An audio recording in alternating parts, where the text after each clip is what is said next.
What is this we're watching? 1970s. Oh my word. I'm trying to encourage people to go back. It's like a porno. Yeah, those were the days, my friend there. Okay, guys, there we go. We're back live with interviewing the watchmaker. Yeah, this was a good time. Early 70s. There was no computers. Computers were kind of, you know, you had a typewriter. You remember typewriters? I'm 38, so I do remember typewriters. Yeah. Yeah. Hey, great to have you back. Perpetual Time.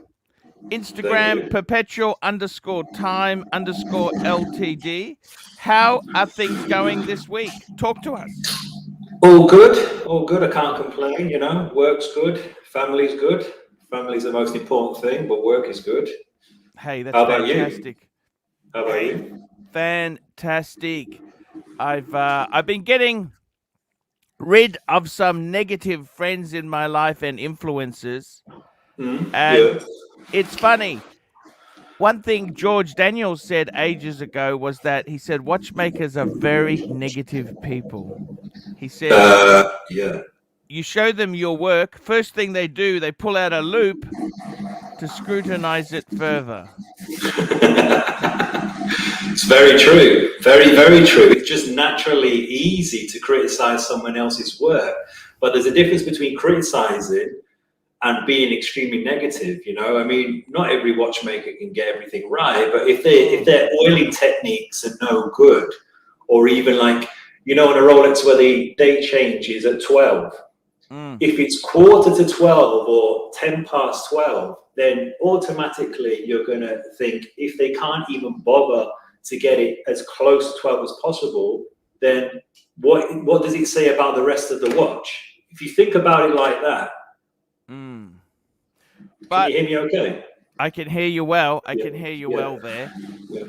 Look, the problem is that these things are very, you know, they're mechanical things. They're not quartz things. And I mean, on an annual calendar or a perpetual calendar, it gears up. It could be an hour, you know, it's got more scope for being out, hasn't it, really? You know, it's very hard to get that exact at 12. No, I'm not. Sorry. What I mean is that if a customer brings me a Rolex and it's been previously serviced by a third party, I always check the date change, because if the date change is not even 3 or 4 minutes before 12 or 2 minutes after 12, and it's like 10 minutes before, you can see the sloppiness. Yeah, then automatically you will think, wait a minute, if they can't even get that right, then it's a bit like doing a real bad polish. And then you think, they're doing a bad polish. Do you know what I mean? It should be all all good. Do you know what I mean? It should all be all in. It should be all correct. % there. I got another English guy in the crowd there, Jamie Opulence.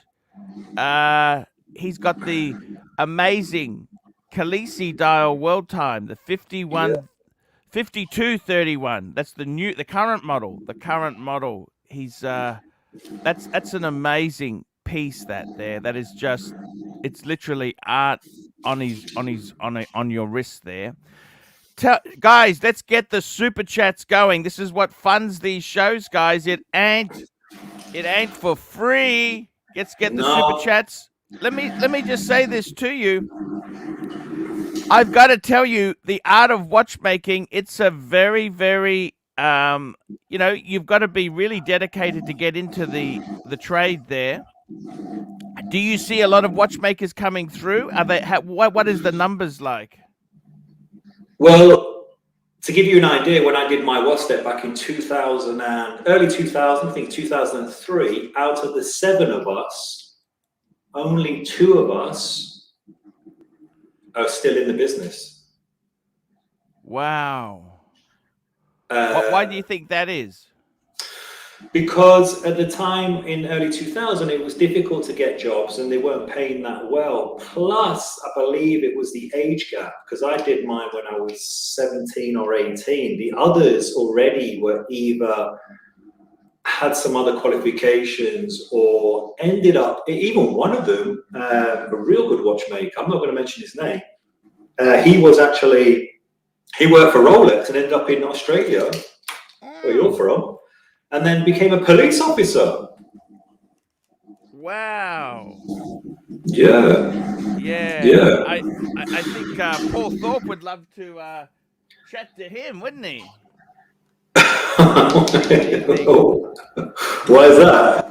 Oh, because Paul's made so many videos of how the English police have been absolutely hopeless in any crime-related things, and I've got to tell you, unfortunately, I thought Paul was kind of lying a bit, but a lot of the police, they look at these crimes and they say, oh, that's only a small crime. I mean, their judgment call on this stuff is really, what they don't understand is a lot of people who own these expensive watches have struggled and sacrificed to get these things.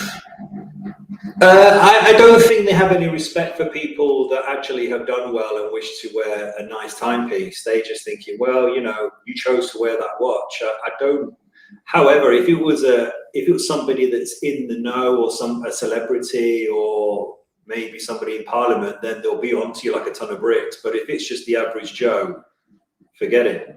They just give you a crime reference number, and that's it. They don't. I shouldn't say that, because I know real good police officers. Yes. I've been watching The Bill for years. I used to watch The Bill. I want Sergeant Cryer. Sergeant Cryer wouldn't handle that. He'd be onto it like. Here we go. Anthony Pellegrini, $5. Hello, my 2004 Speedmaster date, movement 1152, is a bit tough to wind. Normal, or is that a problem? Probably needs a service. But the question is, when was it last serviced? 1152, isn't that the automatic date? Yeah, that's right. Oh, okay, 7750 again, isn't it? I think so. Yes. Yes. Okay, so don't forget, it's a small crown on that, so they are not that easy to wind. They're not the best to manually wind, but it's all about, it's 3 to 4 years for every service. You can push it for longer on a 7750, but if you try and manage the 3 to 4 years, then you're okay. If you start to leave it a bit longer, then you're going to have automatic problems and tough winding, because that is a big barrel and mainspring in the 7750. So 2004, if he's never had it serviced, I suggest he gets it serviced. Good idea. Mr. GMT, $2. Hi, Archie, and to my countryman, perpetual time. That's Mr. GMT, $2. He's a great guy. He's a lovely guy. Tell me this. what's the situation? I want to ask you this. I find it very disheartening. I wanted to be a watchmaker. I don't know if you know this. I had a bit of a career change. I was thinking of doing it. So I was in my late 20s, and the only problem that stopped me was I had 2 kids and commitments. I'd have to go on to really low, virtually token wages until I went through. You know what I mean? It's a very hard thing to do Yeah, there. I suppose any trade is like that, but look, if anyone wants to be a watchmaker, anybody, I believe anybody can be a watchmaker. You can be taught. You can be taught by an experienced person. You can get an apprenticeship, or you can go to the British Horological Institute, or you can go to the WASTEP in Switzerland, or you can do the British School of Watchmaking. I totally appreciate and understand it costs money, but patience can be taught. It's not something you're born with. Patience can be taught. Tell me this. What's going to happen? Like all these big makers, like all the big names, Rolex, all the big companies, they're not releasing parts. You can't. In the old days, Rolex used to give watchmakers tools so that they could service Rolexes. They were very friendly. The right to repair area is something that is hard to push. Do you think it's very disheartening when you've done a trade and you honestly can't get parts from these manufacturers? They're not obligated to sell you parts. It's going to get worse. I don't want to be negative, but it will get worse. It's going to get worse. I can't see them releasing parts. It's just not happening. I mean, even the smaller brands, fashion brands are doing it. They're all doing it. It's really, really challenging. And Mike M is just asking, best lifestyle watch. Do you like lifestyle watches? I suppose, have you seen the new Breitling? Breitling's got these plasticky, cheaper end things. Which Breitlings are those? They've got these really, really kind of I'll tell you what it is. I just did a review on one. It's the Breitling Endurance Pro. The Endurance Pro. Have you got a picture? Can I see a picture? Sure. I'll just pull this up here. Because Breitling has they've gone into some really, these are like they're very flamboyant. They are on a rubber strap and they're quartz. I'll just pull the picture up now. Pulling it up. Here we go. Share screen.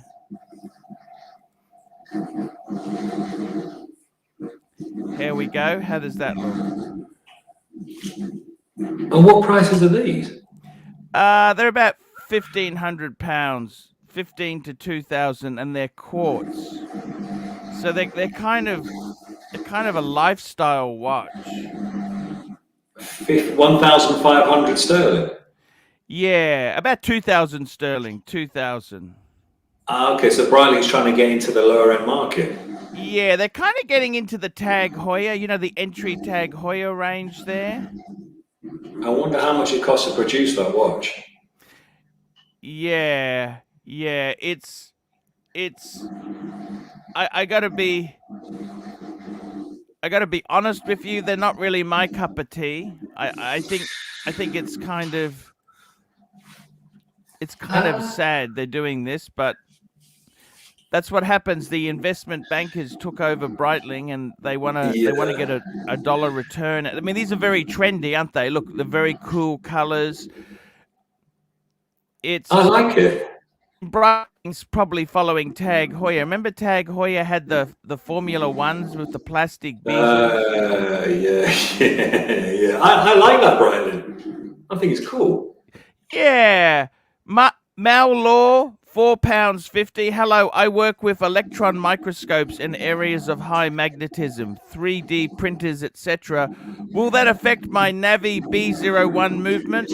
Hello, Punter from UK. Well, I'll let you answer that. Depends how many Gausses it is. Depends how strong, but most of that stuff should be shielded. I mean, you can't have things. A lot of this stuff is shielded. You know. Yeah, I mean, it's a good question, and it's nice that he's paid £4.49 for the question. But to be honest with you, I can't see it affecting. Personally, I don't think so. I don't think it'll affect the watch. I don't think it'll affect the movement. I can't see that. I just these watches are tested at amazing, sort of scenarios, and I can't see how that will affect the movement. I could be wrong, but I don't see it. But like Rolex Milgauss is great for something like that. I know it's not a Rolex Milgauss, but I can't see that watch being affected personally. Do you like that? Like also, IWC had the Ingenua. They had that steel cage. Is that effective? Does that work? Yeah, they do work. They definitely do work. Yeah. Okay. They do work. And I suppose that's kind of one thing I liked was a lot of good watches used to have dust covers. Remember dust covers? Oh, years ago, yeah. Yeah. We're talking like 60s, 70s, yeah? Yeah. Remember dust covers? Yeah. Even the Omega Speedmaster's got a dust cover, hasn't it? Yeah, it has. As in when you open it up, you see the dust cover. Yeah, they still, I mean, I think you see that in some of the Speedmasters, don't you? Yeah. It's interesting. I think, so when did you start? What year did you start as a watchmaker? You told us the story. So 2000, early 2000, I did my watch step. It's actually hung on my wall in the reception. So 2000 and, I think it's 2003, yeah. Back then, Pam was the cool brand, wasn't it? Pam, you remember? Panerai, yeah, with Sly Stallone going up that mountain. Well, no, Daylight. Do you remember when with his humongous arms and he had about 2 Panerais on, didn't he? Didn't he have 2 on? I'm not. Yeah, I remember that. Yeah, it's ridiculous. The thing is nowadays, I think a lot of people have Rolex now. Going back in time, these were very, you had to be a rich person to have them, but normal middle classes are really, they've got watches now that you would never imagine people would have. Yeah, I mean, I see people coming in my office that say, Alex, I've just bought this for my son who's turned 18, and it's like a Rolex Daytona or a Pepsi. I even had one customer that bought a solid gold AP Royal Oak chronograph for his daughter who was 18. Holy. 18. Is it good to give that to kids? I think you're sort of spoiling them a bit. Well, unfortunately now in the times we live in, it's a target. So if you think about it, your daughter or your son, obviously your son may be able to kind of get out that scenario, but imagine your daughter being beaten up for an expensive watch. You couldn't live with yourself personally. No. I know that's been a bit kind of negative, but I hear all these stories and I feel as though you're putting yourself as a target. I mean, it's very easy to just grab that watch off a lady, isn't it? Let's be honest, it's not. Yes, exactly right. Ken Fresno, $5. If one only owns hyped up look at me watches, would they be a tosser or a wanker? How am I going to answer that? Yeah, I don't know. I think the thing is, I think you've got. Are you buying them to impress other people, or are you buying them because you like them? I mean, I've been in the collecting game myself since. Actually, I've been collecting watches. So I've always loved watches as a kid, right? And when I turned 18 and got my first, I was working for myself. Actually, I got first money coming in. I wanted to get a Rolex. And I got to tell you, I think. You buy these things. The funny thing is that tastes have changed over the years. The herd. People used to look down at people collecting Rolexes. People would say to me, "Why would you do that?"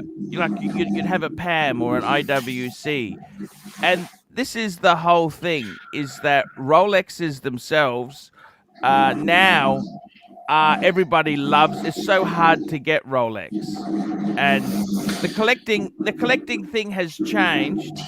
The one thing I will say is that, many years ago, I was talking to one person. He goes, "Oh, I'm a huge Rolex fan," and I said, "How many Rolexes do you have?" "Oh, only one." Like this is the mentality now. It's you find people have pretty normal middle class people, average people have a couple of watches. They have a couple of Rolex, and it's quite it's what are you wearing there? What's that watch on your wrist there? What do we see with the Oh, blue? this is an IWC Big Wow. Pirates. Give us a look. Give us a look. What are you wearing today? Ah, wow, look at that. Yeah, this is a great everyday watch. I mean, I'm not really bothered if I scratch it. I still look after it. And behind me, you'll see a watch winder as well. Yes. The Lady Steel and Gold Datejust and a Speedmaster just on test. Yes. So, and I've also got a beautiful platinum Rolex Day 36 mil. That's a commission piece. That's actually for sale. That's something I wouldn't wear. That's something I definitely wouldn't go out and wear. You know what I mean? So, no. IWC. I mean, I'm happy with this one because it's just great every day. And I got to tell you, that blue dial goes with your attire here. Like it's just a relaxed. I think we've become so much more casual in society. It's sort of the classic dress watch. I mean, if we were shooting this film in the 60s, you'd be wearing a tie. Exactly, yeah, looking all smart. Exactly. I mean, I used to have a Rolex Day 118238 with a pink diamond, salmon pink diamond dial, factory. And what happened is that there's a place I used to go and eat, and I used to eat there at the same time. And as I left, someone stopped me and said, "Can I look at your watch?" And he was sat with his wife. She was a beautiful woman as well, if you don't mind me saying. She was very attractive. As soon as I left that restaurant, I sold it, because I said to myself, I'm coming here at the same time wearing a watch that's over 25 grand. What am I doing? So I got rid of it. Well, that's kind of sad, isn't it? No, because it made me think, well, I'm working. You see, the way I look at it is, if someone comes into my office and I'm wearing a very expensive timepiece, that can go against me, because they're thinking this guy's making too much money, or he's trying to be above his client. I like to wear something that's not too expensive. But there is still a Swiss watch, or still a luxury watch. I think sometimes if you're wearing something that's way too expensive, it can be off-putting. Captain Kirk, $5. Thank you, Captain Kirk. Tell me this: that was a president you had. What, yellow gold one? It was a 118238, yellow gold, and it had like a pinky salmon diamond factory dial. Beautiful piece. Beautiful. Well, how long ago did you have that? So I sold that around, I think I sold that 4 years ago. I think I sold it for 13,000, which is cheap. Box papers, pristine. And what did you do with the money? I just invested it back in my business, to be honest. But I just couldn't wear it, because it put me off that someone happened to see it, considering that I was in this restaurant and I was quite far away from this couple, and he was just staring at me to the point where I looked behind. I did the old look like this. I thought there's no one behind me. I thought David Beckham was behind you. David Beckham. So, and it was a light bulb moment. I thought, I can't wear this watch, so I got rid of it. Carlos, $5. Great interview. Thank you, Arch and Mr. Watchmaker. Carlos. I love this content. Thank you. I want to ask you something, okay? Ask me anything. you have approached this, and I want to ask you about the English class system. Oh, go on. This is interesting. What And are you going to I mean, ask me? Australia, look, I think every society has a class system. Even communist Russia has a class system, okay? Whether you like it or not, it's there's always going to be tiers, right? And I'm not putting anyone down. I'm just saying, there's in olden times, you had gentlemen's hangout, $2. It's sad for a man to be ashamed of his success. Well, yeah, just hear me out, gentlemen's hangout. The thing is, in England itself, there you had the working classes. That's anyone, like even a doctor was considered working class, because the landed gentry, they did nothing except collected rents from their vast estates, right? That was considered the gentleman's way to spend his day. And gradually in society in England, you very much had the working class, the middle class, and the upper classes there. It's the class system in England is extremely present there. Many years ago, my dad was from Huddersfield. Oh, wow. And Wow. as Okay. a kid, Okay. we were going to go to England, and I used to draw little English flags, the Union Jack, right? Oh, yeah, yeah. We yeah. never went. We never went, unfortunately. We never went. But I remember my auntie got this boyfriend who she actually is still married to. And I thought all the English people spoke very proper, like from the TV. But No. he was a real nasty geezer, because I found out later, his tribal markings were skinheads. He had the Doc Martens and the checkered shirt and the crew cut. I didn't realize he was a real nasty geezer. Okay, he was a real nasty geezer. I didn't realize his subculture. But the class system. Do you see a class system? Do you see people of? Is this a big thing in England? What, the class system? Yes. Definitely. I mean, I've been told, I don't know how true it is, that UK, the United Kingdom, is the only country in the world where we class people by the way they talk. I don't know how true that is. I don't know how true that is. And tell me Because this: what are they different buyers? What is a working class buyer? What sort of watches do they buy? See, working well, class people can have a lot of money just because they're in the less sophisticated or less high status jobs doesn't mean they don't have money. never judge a book by its cover. I did Yes. that a few times when I was younger, working for the big companies, and never judge a book by its cover. That's all I can say. We always assume that well-spoken people pay the most, but Yes, no, but it's no, not no, no. always the case. No. Those times now. I mean, and I get a lot of people come in that spend a lot of money, and let's be honest, if you were to see them, you wouldn't think they would. And then you have very well-spoken, very well-dressed that are very difficult to get any sort of business with. But there's definitely a class. There's a massive class. There's definitely a big divide. But I don't know. It's an interesting question. LC, $2. Rank these movements: 1861, 7750, 861, and Hoya 02. 861 first, 1861, 7750, and then the Hoya 02 last. Oh, you don't like the 02? It's okay. It's all right. No worries there. Thomas Burdett, £4.50. Which Omega movement do you prefer to work on, Alex? 562 or 564 or 1010 or 321? What's your favorite? Can we actually physically see those movements? Because when it comes to reference, I always like to physically see them, because I know them from seeing them rather than numbers. Because some people come to me and say, "What do you think of this? This reference number?" But I know them by the look.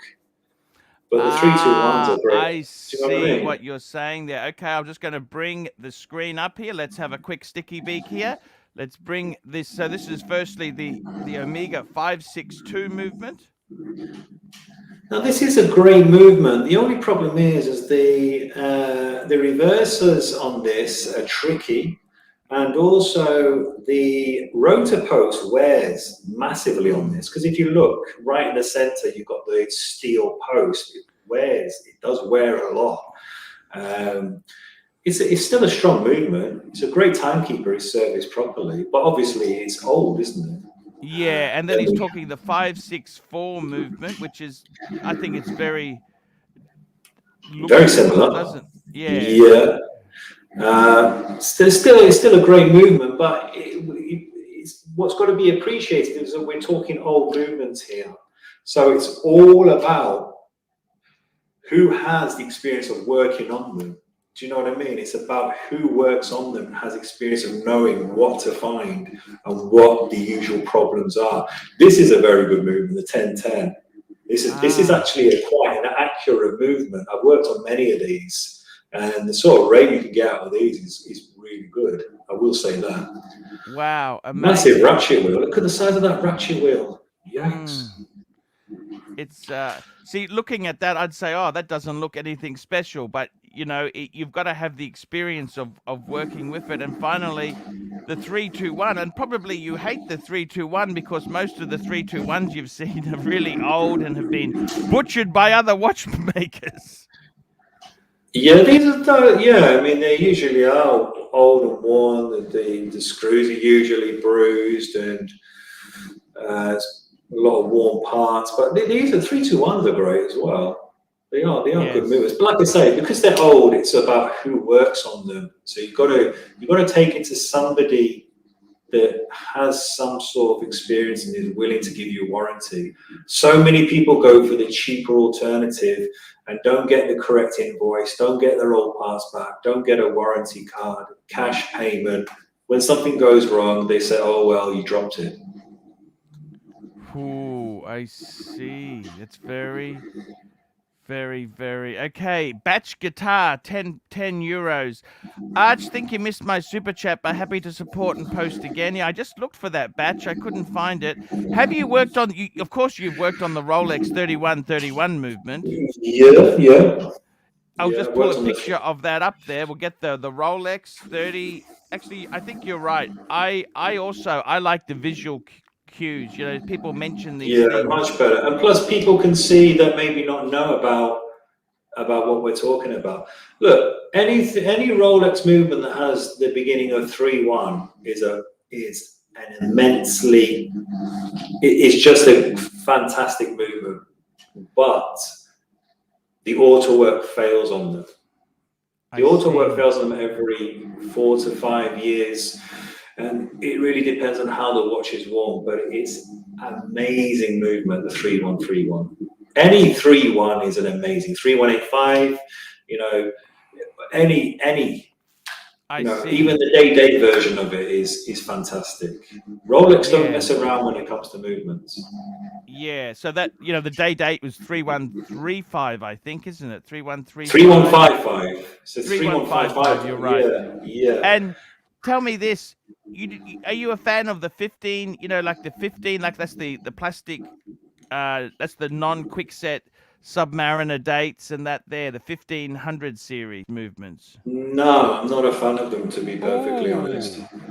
No. You much I'll tell you prefer what. these 31. Yeah, because the 15 caliber, especially the 15 date caliber, is an absolute nightmare to get the day and date to bang on 12 properly. Honestly, very difficult. RRR, $2. Are you related to Timepiece Gentleman with those strong arms he's talking about? Muscular. My arms are bigger than TPG's. I'm just joking. Yes. No, he's very fit. You do a bit of exercise? Yeah, I try and stay. I try and go to the gym because I hope I don't come across negative here, because watchmaking can be a very isolated. Yes, you're sitting on your ass looking at things all day. Yeah. You've got to have some exercise. looking at things that are small, and I think we're all human, and our minds start to drift about things. Maybe you forgot something, had an argument with your partner, or something's on your mind, and before you know it, you gotta click out of it and do something that you enjoy. So I like to go to the gym. I like to do a lot of heavy bag work, boxing. So I wrap up my arm, I wrap up my wrist twice over because I don't want to damage my fingers. I've had some hand surgery in the past as well, so I have to be very, very careful. But to be honest with you, it's just good to just do some exercise for your mind and for your body, really. Timepiece fund, $2. High class meant 3 things: breeding, education, and wealth. Yeah. Well, breeding, education, and wealth. The breeding part, that's interesting. I like that's the part that got me the most, not the education and wealth. How many kids do you have, Archie? I got 4. Wow. Do you not have a TV? That's a lot of kids to have. No TV. What how old's your first child? 28, 25, 15, and 14. 2 different wives. 2 different wives. So you like wedding cake? Exactly. You can buy it at Costco this big, you know. The funny thing is, I don't think I even had a wedding cake at any of those weddings. Why? What happened to it? It got lost? No, I just didn't want to waste the money. Oh, right. Fair enough. I kind of... my sister got married, and guess how many people came to her wedding? How many? Over 2,000 people. That's ridiculous. Yeah, well, that's a great wedding for you. Honestly, I've never seen so many people. She had to shake hands of every single person. How does she pay for 2,000 that? people. Well, it pays for itself, doesn't it? Because each person gives you at least 50 euros. At least. See, when I got married last time, I put on the invitation, "No gifts, please." No gifts. Why? No, because I don't really want. I didn't want them to give any. They don't have to give anything. I don't want people to be obligated.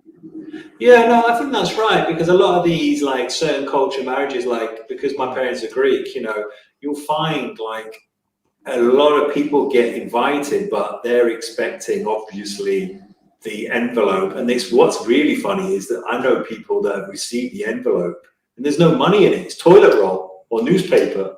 Yes. so they go there, go to eat, get pissed, and then go to another wedding. Look, I got to be honest with you. I kind of I only had small weddings. My weddings were under $1,000 for the reception. I didn't. But the good thing about my personality is I don't have many friends. Look, I mean, I think sometimes when people are in large groups and have to have so many friends, I'm not saying that's a bad thing, but I think now if we're going to talk about that, I think the most successful people in this world you'll find have very few friends. Yeah. You have a lot of associates, but not necessarily friends there. Yeah, show me your friends. The timepiece fund, just out of interest, he's actually a Gurkha. Who is? He's a Gurkha. That guy is a Gurkha. The Gurkha, the British, the soldiers. The legendary. Yeah, soldiers. I know the Gurkhas, but who's a Gurkha though? Who is the guy who said class meant 3 things: breeding, education, and wealth. He's a Gurkha. Okay. Oh wow! Oh, I didn't know that. Yeah, very, very, very. Look, I think he's a very successful guy. He kind of says, look, he's a self-made man. He's done really well, and I got to be honest with you. I think in this day and age, realistically, if you can do something you're happy with, and I think as long as you want your kids to be happy, I think one of the big curses is having too much money. If you had unlimited money, I've seen people who it's destroyed. Yeah, unlimited money. As well. Money isn't an evil thing, but it's a multiplier. It's like alcohol. It doesn't make you do silly. I mean, you drink alcohol, you say what your thoughts are. You know, it gets rid of your inhibitions.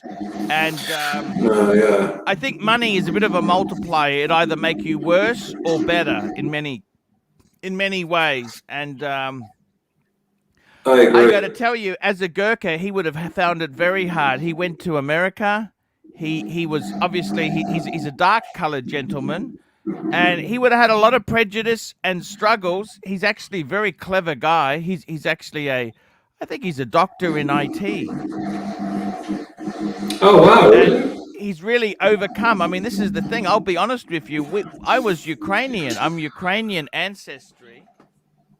And I got to be honest with you, we were hated by the British. The British, the white Anglo-Saxon wasp, they never really liked us. We were foreigners, bloody foreigners. That's what they used to say. Bloody foreigners. That's what they would say. That's the wasps would say. So, you know, even though I'm white, the truth is I've seen a lot of prejudice. My dad tells me stories of prejudice. And I got to tell you, I think all of us, it's pretty, I think class and breeding. I've got to be completely honest with you. I've met people in snooty clubs and that there, and a lot of them are assholes. To be completely honest with you, a lot of these people who are supposed to be the creme de la creme are really, really assholes. And look, I am who I am. I'm Ukrainian ancestry. I think there's even a bit of gypsy blood in there. My family was always ashamed to admit that. There's a bit of gypsy blood there, but you know what? Who cares? I don't see anything wrong with it. Why were they ashamed? Oh, look, in the 1920s and that there, in the 1900s, you didn't want to have gypsy blood. They were extremely racist. Oh wow. Wow. I mean, it's just the times, you know, like that. No one admitted if they had gypsy blood, you shut up about it. You didn't just. Yeah. I'm just telling you, this was the era. They never admitted to these things, and I'm just telling you honestly. I kind of think. Look, I kind of find it funny because people put so much emphasis on being certain things, and I think all you can do in life is try your best. Yeah, try your best, you know. I mean, let's face it, I think you've won the lotto of life if you're born into the Western world, England, America, Australia. If you're Well, born at this time with medicines and things like that, if you're born in this time where you can get an education and pursue what you want to pursue, we're very, very lucky. You've won the lotto of life. Like, could you imagine being born in India, in the well, slums? You know, that's apparently, yeah, sorry, apparently it's 400 trillion to one to actually be born on this earth. Then you've got to be born in a country that's not a third world country. Then you've got to come from a family that loves you. Then they've got to bring you up. Then you've got to use your brain to actually function and actually do something for yourself, making sure that, you know, you've been lucky enough to have, you know, your whole brain intact and your whole body intact. And, you know, that, you know, we don't realize how lucky we are, but we all, the Western world, we make excuses for everything though. 100% there. Very good question. Next one from LC. He's talking about movements again. And I think, look, let's have a look at this here. The 3861, that's that new, you probably haven't seen that come into the shop yet. You know, the 3861? No, I haven't seen the 3861, but I will definitely say that the BO1 is the last of those movements. Maybe that's a bit harsh to say that. 3861 I've never seen. BO1 in-house bright movement, I'm still not that experienced on because they have to be sent back to Breitling because of the El Primero though is the king of kings, you know. Okay, I did so that. there you go. It's the premium one would be the El Primero, and the 321. Most of those would be getting a bit old, you know. And they're old, you know. It's like comparing a Mercedes SLS to a Mercedes SLS now, like a vintage SL to a vintage to an S. I mean, it's you try and get one on the quarter mile. Which one's going to beat the other? I mean, it's not rocket science, is it? It's funny this, you know, Clarkson did a test. He had an E-Type Jag, they had an Aston Martin DB5, and then they put a diesel BMW against it, a 3 Series BMW base model. The BMW beat them all. Yeah, because people It's technology. romanticize. It's moved ahead. Yeah, but this is the same for watches. People romanticize over old watches, but they don't think how much is it going to cost me to service? Are parts available? Who is it that's going to work on the watch? Is it water resistant? These are all things you need to think of when you're buying a watch that's vintage. Really, really important. Here's a question from Captain Kirk, $5. Alex, would you ever buy a Rolex for 68,000, knowing what's inside? Even if it had a meteorite, I think he's talking about the meteorite dials, like the GMT meteorite, it's a white gold watch, which they probably got for a couple hundred. What do you think of that? So, I mean, you could say that about day dates. Like the day date, it has just a standard. The movement's not far different from a date just movement, except it's got an extra bit for the day. So, is it worth the money? As in, like the white gold meteorite Rolex GMT Master. Yeah. I've actually had a few of those in. One was badly dented and needed laser filling, and the dial is stunning on it. It's just so well made. Yeah, I would buy that watch.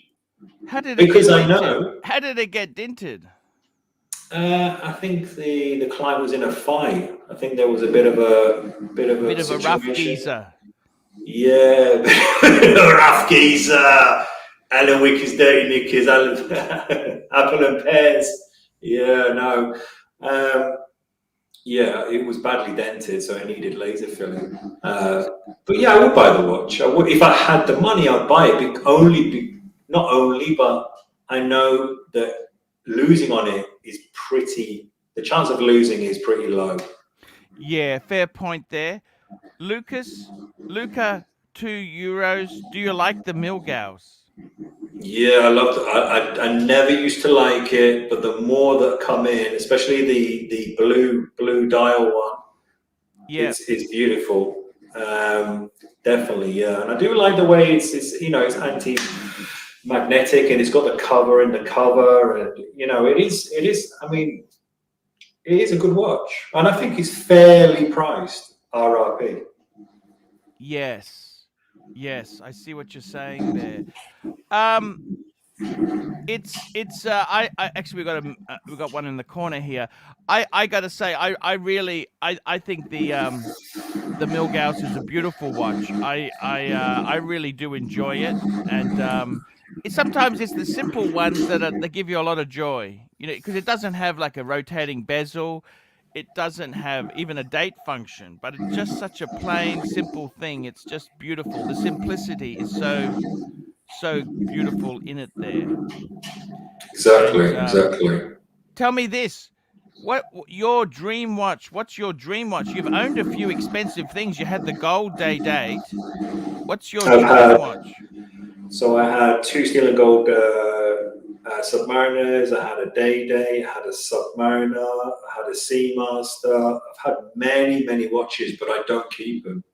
I just sell and go to another one. I'm not a collector. I've tried it. I tried collecting, but it just doesn't work out. What's my dream watch? I'd have to say a Lange & Son. Any of the Lange & Sons. Yeah. I'm telling you, that's for me. I always say it's a watch that grabs you emotionally. When you see a Lange & Son in person, you try it on and you see how well it's made. It's very difficult to like what's out now, what's accepted as an expensive watch or a good watch like a Rolex. You can't compare them. And I don't mean that in a bad way for Rolex, but they're just beautiful pieces. They're just so well made. They're just stunning. Yeah, it's like it talks to you. I would tend to agree with you. I think some people say that Lange is better than Patek, but I think the big thing with a lot of these Langes is they are a bigger size because they they didn't have watches during the thin period, you know, because after World War II, they effectively closed down and they reopened in the mid-90s. You know what I mean? And Right. Lange itself there, I got to tell you, absolutely gorgeous. I think they're an absolute beautiful piece. Tell me this. If you bought a Lange, would you service it yourself or would you send No, it back to Lange? send it back to Lange. Send it back to Lange. I see. Most watchmakers would think I'm crazy for saying that, but I wouldn't do it myself. No. No. Without the parts or technical data, not a chance. Got you. Without the parts or the technical data. Yeah. I'd rather not. Yeah, no, that's fair enough there. I mean, you've got to know your limitations, I think. A lot of people get into trouble by just saying, oh, yeah, I'll give it a go, I'll give it a squirt, but you've got to know your limits. And the truth is, a normal watchmaker doesn't get many Langes coming in. They're very... Even Pateks. No. I don't think you'd get many Pateks in, really, would you? No, the only time I ever get Pateks in is like a Nautilus where it's been dropped or it's been in a fight or customers bashed it on a wall or he's been drinking and he's tripped or... So you don't get this with Calatravas. See, it's a different class of clientele. Yeah, you don't get Calatravas. You usually get the Jumbo Nautilus or you get the Royal Oak KP. Gold or steel, and there's a certain finish on those, so you get a lot of dents or scratches in those. So the Patek and I'd say the typical Nautilus. When I say typical, they're not really typical, are they? Because they're so expensive. But it's not like the Calatrava. No, you don't get no 60, 70-year-old man getting drunk, you know, wearing his Calatrava at night out. Yes. No. So you're in Liverpool itself there. Liverpool's actually quite that's a town that's had a bit of a rebirth in that there. It's really flying, isn't it, Liverpool? Slowly getting rid of the corruption in Liverpool. We just got rid of a mayor that is extremely corrupt. But yeah, it's Liverpool is this heavy investment in Liverpool at the moment. Which is great, but it's Manchester is much more popular than Liverpool, but Liverpool is getting there. Some great people in Liverpool. You're not far from Manchester, are you? No. It's very close. Well, it's not far to drive from Liverpool to Manchester. So really. In Liverpool, what main dealers do you have there? What dealers do you have on the high street? So we have a company called ROX, ROX, that sell like Hublot and they sell Audemars Piguet, but they sell their AP in the ROX in Scotland, in their showroom in Scotland. Then you have DM Robinsons, which have like Rolex, Omega, Tag, Cartier, and then you have Goldsmiths, which is part of the Watches of Switzerland group, the WAS group. Those are the big players. Then you've got Milton's, which is one of the biggest pre-owned dealers of Rolex in the UK, I believe. The owner is very well respected, Hayward Milton. I didn't know Goldsmith is owned by Watches of Switzerland, is it? Yeah, it's part of the same group, yeah. So you've got the WAS group, Watches of Switzerland, Goldsmiths, yeah. And huge. Do you have a Patek dealer in Liverpool? Yes, that's Boodles. Yeah, Boodle and Dunthorne. I actually visited them last week. I actually went in to look at a ring for my partner, and wow, amazing showroom. I couldn't believe it. Amazing showroom. Yeah, a lot of posh geezers go in there. Yes, there is, but the way they speak to you and the way they present the diamonds and the watches is remarkable. You know, very well spoken, and you know they do look you up and down. They looked me right up and down, and they looked my partner Natalie up and down, who wears a Cartier, and then they let you in. Tell me this. You're looking at an engagement ring or a wedding. What sort of ring are you looking at? They have a certain cut called a Ashoka cut, which is only exclusive to them. And we were just looking at a ring that was enamel. So it was an Ashoka cut 0.45. I think it was a D color VVS1 in like a beautiful. It's like I'm selling this now. It's like they're paying me to say this, but they're not. But in like an enamel ring, and it's stunning, beautiful. And we went in, and it was an experience that I was like, wow, this is beautiful in this showroom. We got someone complaining about the audio there. Well, he's just using his MacBook. See, unfortunately, it's just that's how it goes. I'm afraid, guys. Oh, is my audio no good? Well, he's complaining, but you always get a geezer who's never happy. Some of these geezers are never happy. They. Can you hear me okay? I can hear you okay. It's a little bit echoey, but it's not terrible. It's not terrible. It's that'd be, I'd be I don't mind it. Tell me this. Is it worth paying the money? I want to ask you an opinion because you're a watchmaker. You see a lot of quality pieces, right? I want to ask you an opinion. Is Cartier jewelry worth the money? Is Cartier jewelry worth the money? It depends You're paying a big premium because it says Cartier. Like for the same money, you could get so much more gold or whatever. But it's kind of it's an interesting thing. Like any of these like that jeweler you went into, is it worth the money paying the premium for the high end brand there? Is it worth it, or is it bullshit, or is there a quality component, I suppose? I think Cartier jewelry is better than their watches. Their watches have been a bit of a disappointment, in my opinion. I think, yeah. I mean, with the in-house movements, I think I do think their jewelry is better than their watches. Yeah, I think so. The funny thing is, it's like any of these things. The other big posh brand is Asprey's. Have you ever been to Asprey's? No, I've never had the Asprey and Garrard, but they're no longer Asprey and Garrard. The Asprey's on their own now, aren't they? Yeah, that's right. Yeah. And Garrard's on their own too, aren't they? Garrard, yeah, they're on their own. They're expensive. That's some posh jewelers. Oh, they wouldn't let me in. Those geezers wouldn't let me in. Flash the cash. It's here we go. Thomas Burdett, £4.50. Alex, what vintage chronos do you prefer? Valjoux 7733, Hoya caliber 11. I think Alex hates the Hoya caliber 11. I don't hate it. No. The Lemania 2220 Moon Pusher, the Universal Geneve 130 lever system wound chrono. What chronos do you prefer? What would you say there? Wow.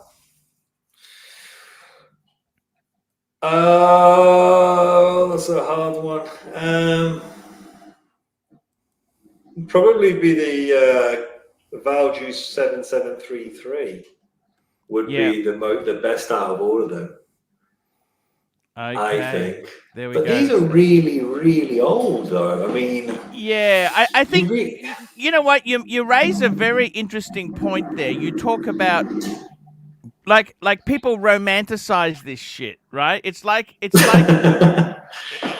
like us talking about Aston Martin DB5s, right? And then you actually talk to a mechanic and he goes, "Oh shit, they're 50 years old. This breaks, that breaks." Well, in all fairness, in the 1960s, that was a fantastic car. But these days, it's so old and it's problematic because it's hard to get parts and they're delicate, and it's possibly been serviced by a few watchmakers who didn't quite have the same dedication that you do. And I got to be totally honest with you. I think some people romanticize this shit, don't they? Yeah, they do, and they don't really respect that the watch is of age. So they buy the watch, and then they start wanting it to be, expecting it to be more modern timekeeping, water resistancy, Exactly. reliable. It doesn't. It just doesn't happen.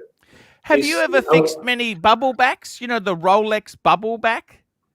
Yes, I actually, there was one bubble back that a client actually flew me to Malta to pick up, and then flew me to go back, and I restored it for him, and then he flew me to go and drop it off for him. So yeah, I did do a bubble back. The movements on them are horrendously, how do I put it? They're just, there's no parts. Rolex won't give you parts. No, no. What was worse was this one needed jeweling of sapphires because it had bushes. So the auto work was on Oh. bushes. So it had to be drilled out and then sapphires fitted. I mean, to give you an idea, this was over 15 years ago, and I think the bill was about 2,000. Yep. I completely. So we're talking about watches here. These are 19 bubble backs are what, 1930s, 1940s, I think, aren't they? They're And old, yeah, they're extremely old, very this is old. the classic California dial. People love them there. Look, I've then you've got the semi bubble. The truth is, Rolex says no more parts. If you take that into Rolex, they won't service it. No, they won't service it. They won't work on it. They will probably advise you to use somebody called Stephen Hale in London. And Mr. Hale, he actually marked my exam papers. He's a great guy, a true Wow. gentleman. But he will charge. He's very expensive, very expensive. I think the best way to put it is I like this line in a movie. He's not cheap. No, he's not cheap. No, He's not no, cheap. no. And the problem is, I think I mentioned this before. You know, when you like go on Auto Trader and you see like Mercedes 600 Yes. SLs are like Yes. $5,000 or $2,000. Yes. Well, there's a Yes. reason why they're that cheap. Because when you buy it, you're going to have to maintain the hell out of it. It's the same for vintage watches. Oh, definitely. Here we go. Zhao Wei, $3. Thoughts on the Breitling Datura salmon dial? Beautiful, Oh, stunning. you like it? Yeah, can I see a picture of it? But Yeah, Breitling. I've seen it. It's Branding have really upped their game. I think See, they've had to. I'm not a big fan of this. I think it looks like it tried to make it look like a paddock. Yeah, but that's a good thing though, because everyone wants a Patek but can't afford it, and I believe it's their own in-house movement, which I know I'm trying Yeah, not to. you said you didn't like it, the B01. It's the reason why I don't like it is because they restrict it. I've not actually worked on one. I know that Yeah. do you know what I mean? It's the fact is that I don't like the fact that they restrict them. So I don't Do you think any watchmakers will go against the tide and say we're going to make parts available to all independent watchmakers? If you want parts, we will sell you. No. Why doesn't consumer law allow that to be? If a car maker did that, there would be cries in the streets. The consumer law would come down heavily. Because I believe it's because Switzerland's not really has to take any law because they're not technically in the EU, are they? Like, No. that could be a load of rubbish, but I'm sure they've managed to wiggle a way out of it. True, $10. Alex, I have a Speedy reduced with the Dubai Dupraz module. Dubai Dupraz, yeah. That's the same module that they use on the APs, isn't it? I think. Yeah. It's a piggyback. It's a piggyback module, we call it. Yeah. And it's also surprisingly the Tudor Monte Carlo uses it as well, which. Oh, really? Yeah, well, that's just an ETA movement with that module on it, which is. How difficult would it be to find a watchmaker who can service it? I'm in the US. I'd rather not send it off to Amiga if possible. I wonder. It's not an easy movement to work on. because it comes in two. So you've got the auto work, it screws on to a 2892 A2. And then you can take the module off, take the dial and hands off, and then you have to strip that module down. But it's not an easy module to service, in my opinion. And then you have to get the parts for it. If he wishes to email me, I may have somebody in the US that can help him. So if he emails me, I'll direct him to somebody else that may be able to help. But I would suggest that he doesn't take that to, just I won't say average Joe, but it takes it to somebody that has some sort of knowledge. But if he emails me, I'll help him on that. Alex K, $2.80. Thoughts on the Rolex caliber 3185 F Haratos, Alex. Yeah, I think Alex said the 31 series movement he loves. Yeah, 3185, isn't that GMT? It's the GMT, yeah, that's like it? The Explorers. Yeah, Explorers, the GMT, Explorer 2, the GMT Master 2, because that's the pre-ceramic, isn't it? Because it's the 3186. Yeah, actually, isn't it, when they changed, they had the 3186. Just as they were changing, some of them had the 3186, which it was sort of just a slight improvement. They just little steps. Here we go. Oh God, sorry. Here's a good Watches 24, $2. Alex, thoughts on Brumont and Christopher Ward? So Christopher Ward are fantastic for the money, and Bremont are overpriced. Yeah. Overpriced. As a Brit, you don't feel proud to be Brumont? No. Yeah. Sorry, I know that sounds quite maybe a bit direct and rude, but I just don't see the marketing. I don't know. Someone had a plane and crashed it in a mountain, and it was Bremont, and then it doesn't. Christopher Ward is Christopher Ward's an exceptional character. Company's amazing. He built his own movement and then got its chronometer rated, and it's a different.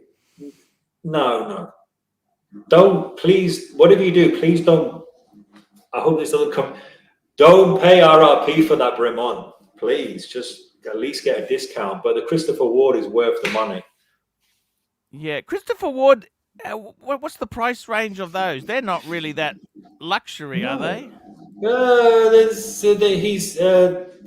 You get a lot for your money. I will say that. You get a lot for your money. Bremont's, in my opinion, is reverse. Yeah, Christopher Ward's kind of like a cheapy brand, isn't it? Yeah, well, I wouldn't. Kind of a cheap and cheerful brand. I don't know. I still think it's very well made, and what you get is remarkable, to be honest, for the money you pay. But I think Bremont is just expensive. It doesn't excite me. It doesn't arouse me. No. That's a LC $2. Which US president has the best watch collection? Well, how would we know that? Trump. There we go. Yeah. Trump. There we go. I got to tell you, you were saying there before, watches. How do you find Audemars Piguets, Audemars Piguets? There can be a real bitch to work on. No, I don't service them. I do valet them and laser fill them, but I prefer not to. I have done them, but I prefer not to work on them. They're just, I don't know. They're not the best. I will say that they're not the fantastic. What do you think of old 20, 30-year-old quartz movements in prestige brands? Are they a ticking time bomb? Well, like if you've got let's say like an Omega DeVille that's quartz, 1970s, don't. It's expensive to sort them out, and they're not the most reliable. Then you've got like the Boulevard Acatron that's extremely difficult to service because there's like I think they're wheeled like 800 teeth on it. Yeah. Yeah, I mean, quartz watches, if it's over 15, 20 years old, then just be very, very careful. And that's the thing. Some people buy these Oyster, the Rolex Oyster quartz, but they can be very expensive to put right, and there's limited parts for them. They're also running out. Oyster Quartz is a phenomenal watch, but you have to make sure that if you do buy it, that the motor inside the watch isn't damaged, because it's like £600-700. It's expensive to replace. But they are good watches. You can get some good bargains, but just be very careful. Plus, the way they're polished, a lot of people over polish them or make them look quite dull. So you make sure you get somebody to value it properly. Yeah, yeah. I got to tell you, there, it's quite interesting. You've been a bit critical of Cartier. Yes, yeah. I'm only critical from the knowledge that I've got from the repairs and services and polishing, but I know that they're having it. I've been told that they're having a bit of trouble. A lot of agencies are pulling out because of their after sales. Yeah. Tell me this: in Liverpool, what sort of watches do you come across in Liverpool? What comes in? What comes in? Like, okay, so the most popular, should I say, cheaper Scouser's watch or Liverpudlian's watch is the Cartier 21 chronoscaph. Cartier Chrono, the Cartier 21 chronoscaph on that rubber and steel strap. I hate that watch. Yeah, it's very popular in Liverpool. Hugely Why is that? popular. Why is that? I don't know.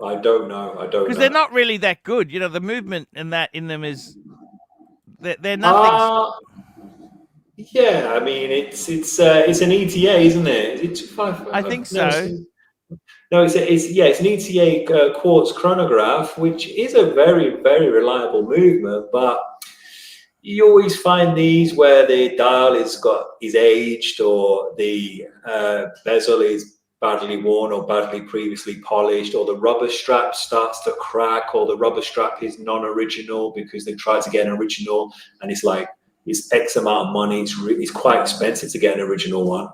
Yes. So they get the generic one, and the generic one is not the best. I've actually got a couple in my safe from people from Liverpool. So yes, yeah. Yes, gee, that's amazing. They love the Cartier brand. What other things are popular there? It's I would say steel and gold ladies, Datejust, men's steel Datejusts. See that those are a fantastic watch. Those 69, really? 69173, 69174. They were expensive in the day. They were never that cheap. No, they weren't. No, I mean the pre-owned prices now are crazy. Yeah. Crazy. Yeah. Crazy. Because that movement, they also use that same movement in the mid-sized ones, don't they? That ladies. Yeah, they do. Yeah, with a huge movement ring. Yeah.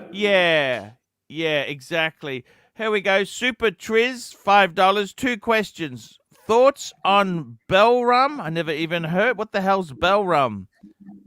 Can we have a look? Because I'm intrigued. BRELLUM. This just sounds like garbage. So that must be a 7750, isn't it? Yeah. I think it's just a bullshit brand. A bullshit brand. It looks like. No, come on, let's have it. Yeah, there's a picture on the. Go back. I just saw a picture of the movement. Oh, okay, the movement. Oh, no, where is it? Where is it? Oh, here we go. Yeah, 775. Hey, I tell you what, look at that. It looks beautiful. Look at the finish on that 7750. Yeah.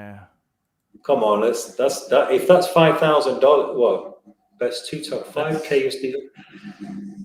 Best 5K. You better buy Rolex. You're gonna hold your money, really. I wouldn't be buying this garbage. Yeah, but would people buy Rolex if they weren't holding their money? This is a question I always ask.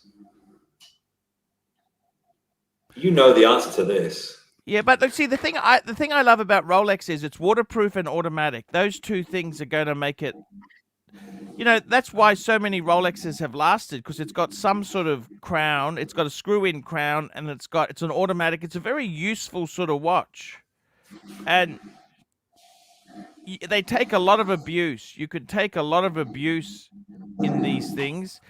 Here we go. Next one, Gabriel Strausser, $50. $50. He's a legend.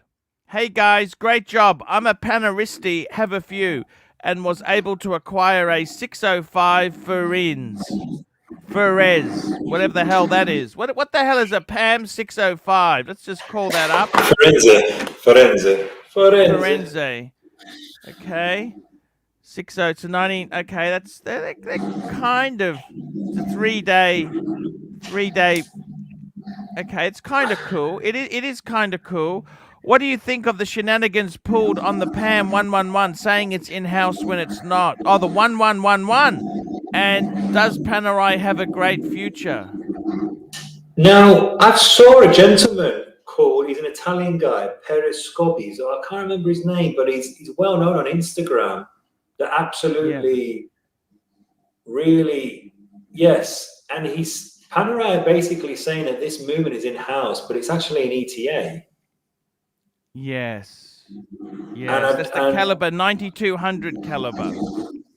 You see, the problem is with Panerai is, as you know, the fakes are so good that it's destroyed. It's destroyed the Panerai market to the point where I've been told that Panerai no longer wish to authenticate their own watches. I don't know how true that is, but Panerai has just been destroyed by the fake market. It really has. And I think there's only a very few Panerais that actually hold their value. But if they're making out that's their own movement when it's an ETA, I don't know what's going on. Do you get many Panerais to look at in Liverpool there? They're not. The market in Liverpool isn't very Panerai. Are you in Omega City? Tag, Omega, and Rolex, and then it's like the big stuff like solid gold APs, solid gold Daytonas, meteorite Daytonas. Who the hell buys a solid gold AP? Oh, I've got a lot of clients that come in with solid gold APs. Trust me, honestly. I mean, that's a lot of money. They're a lot of money. Yeah, I know. But there's a lot of when you walk around in Liverpool and just look at people's wrists, you'll be surprised. Do they put a high emphasis on the watch they're wearing? Is that an important thing now? Yes. It is. Yes, massively important in Liverpool. Yeah, definitely. I see. So people judge people by their watches they wear. Well, I wouldn't say judge, but I wouldn't say expected, but it's definitely not unheard of for an 18 or 21-year-old to get a Rolex for his birthday. Wow, he's a lucky geezer, isn't he? You know, it's sort of, I don't know. What do you think of giving your kids expensive watches like that? I've traditionally been against it. I think they gotta get their own. They gotta have their own work ethic, and I'm sort of against giving them ridiculous things like that. It really depends on how it's given to them and what it signifies and what they've done to achieve it. Do you know what I mean? Yeah. I get a lot of customers that have given 3 or 4 or 5 watches to their children just for a birthday, which I mean, that's not bad. But if it's for a graduation, then that's fine. You know. What do these geezers do for work? They have their own businesses, or I would say they have usually have their own businesses. Christ. Here we go, Thomas Burdett, £4.50. Alex, what's the most enjoyable Rolex movements to work on? Sky Dweller, Day Date, Daytona, Yachtmaster 2, or GMT? The Day Date and GMT. The Yachtmaster 2, no. And the Yachtmaster 2 and Sky Dweller are movements that I would Stay Definitely not away. that Sky Dweller. Yeah. No, it's like I Complicated. say, And you yeah. can't get parts. Rolex won't supply parts to you for those, will I they? get I get parts for the Sky Dweller and the Yachtmaster too. Oh, you can. Okay. Yeah, yeah, yeah. I actually supply parts. Yeah, so Oh, well, there you go. yeah. It's So I'm going to have the Rolex police now ringing me and emailing me. yes. Yes. Yes, yes, yes. I got to tell you, what do you think of Tudor? Are you a Tudor man, or what do you think of Tudor? What do I think of Tudor? Well, I said about 6 years ago, 7 years ago, that Tudor will replace Rolex, and Rolex are going to shoot up. And people used to think you Mm, don't know what you're talking about, and it's happening. Tudor was looked at as the poor man's Rolex some years ago, yes. if you remember, and Yes. now they've cleverly invested, implemented their own movements, and made some beautiful pieces. They're fantastic watches. They're very well Yes. engineered, very well made, but Yes. it's some of them excite me and some of them don't. I just feel as though there's just something missing. I don't know. I don't know if that makes sense. Yeah. Yeah, I see what you're saying there. They had some ugly things. Remember the Iconaut and the Hydronaut? They had some really ugly pieces. Yeah, yeah, I saw that one where the strap like turned that held the bezel or something. Which one was that one? Like a leather strap, and he won an award, didn't it? It was a recent one. Oh, that's the P01, isn't it? That's that new Yeah, that's kind of a I'll just call it up there. Yeah, that's an interesting. That was a prototype, it wasn't even it's this here, the P01. yeah, And that's the it's one. Yeah, yeah, that was they never actually it was just a prototype, then they put it into production. I think they're kind of grasping at straws on this sort of stuff. It's sort of yeah. It's a lot. I don't know what to think of that, to be honest. I mean, I've never tried one on, so maybe if I was to yeah, see one, yeah. but it's not talking to me. What do you think? Tudor's also introduced silver again. They've gone into silver. See, they must implement something in that silver, surely. Otherwise, it'll go black. Yeah, I wonder what they've done to make a I case out. many years ago, I had a Rolex Mm. cushion case watch, which was a manual wind. Okay, it was manual wind, and it was silver because steel was actually same price as gold because it's so hard to work with, the tooling to work with it. But silver was kind of the metal they used to make in the 1920s. Silver was very popular. The problem is it goes bloody black. It oxidizes, doesn't it? Yeah, you can polish silver though. Pure silver you can polish. I mean, it's like white gold. White gold goes yellow, so you have to rhodium plate white gold because white gold's an imitation of platinum, isn't it? Yes. Yeah, exactly right there. Alex, okay, we did that one there. We got Anthony Napolitano, $2. Remember when the Rolex Datejust was the hot watch? Well, that would have been the 80s. The 80s. There's a bit before Alex came into the watch game in the early 2000s, didn't you? Early 2000s, you did your Early apprenticeship. 2000. No, yeah, early 2000. Yeah, but it's funny how he says remember when. Well, it still is a hot watch, isn't it? Yeah, 100%. 100%. And Gabrielle Strasser, $5, asking the Pontiff, do you also think that the Rolex Sea Dweller 43 Red is also the most perfect Rolex ever made? I don't know if I'd say it's the. Do you also think that the Rolex Sea Dweller 43, the Red, is I think the most perfect watch ever made? I got to be honest with you, for normal people, would be the standard Submariner date. I think the 43 is a little bit big, But it's basically the same watch. It is basically the same watch there.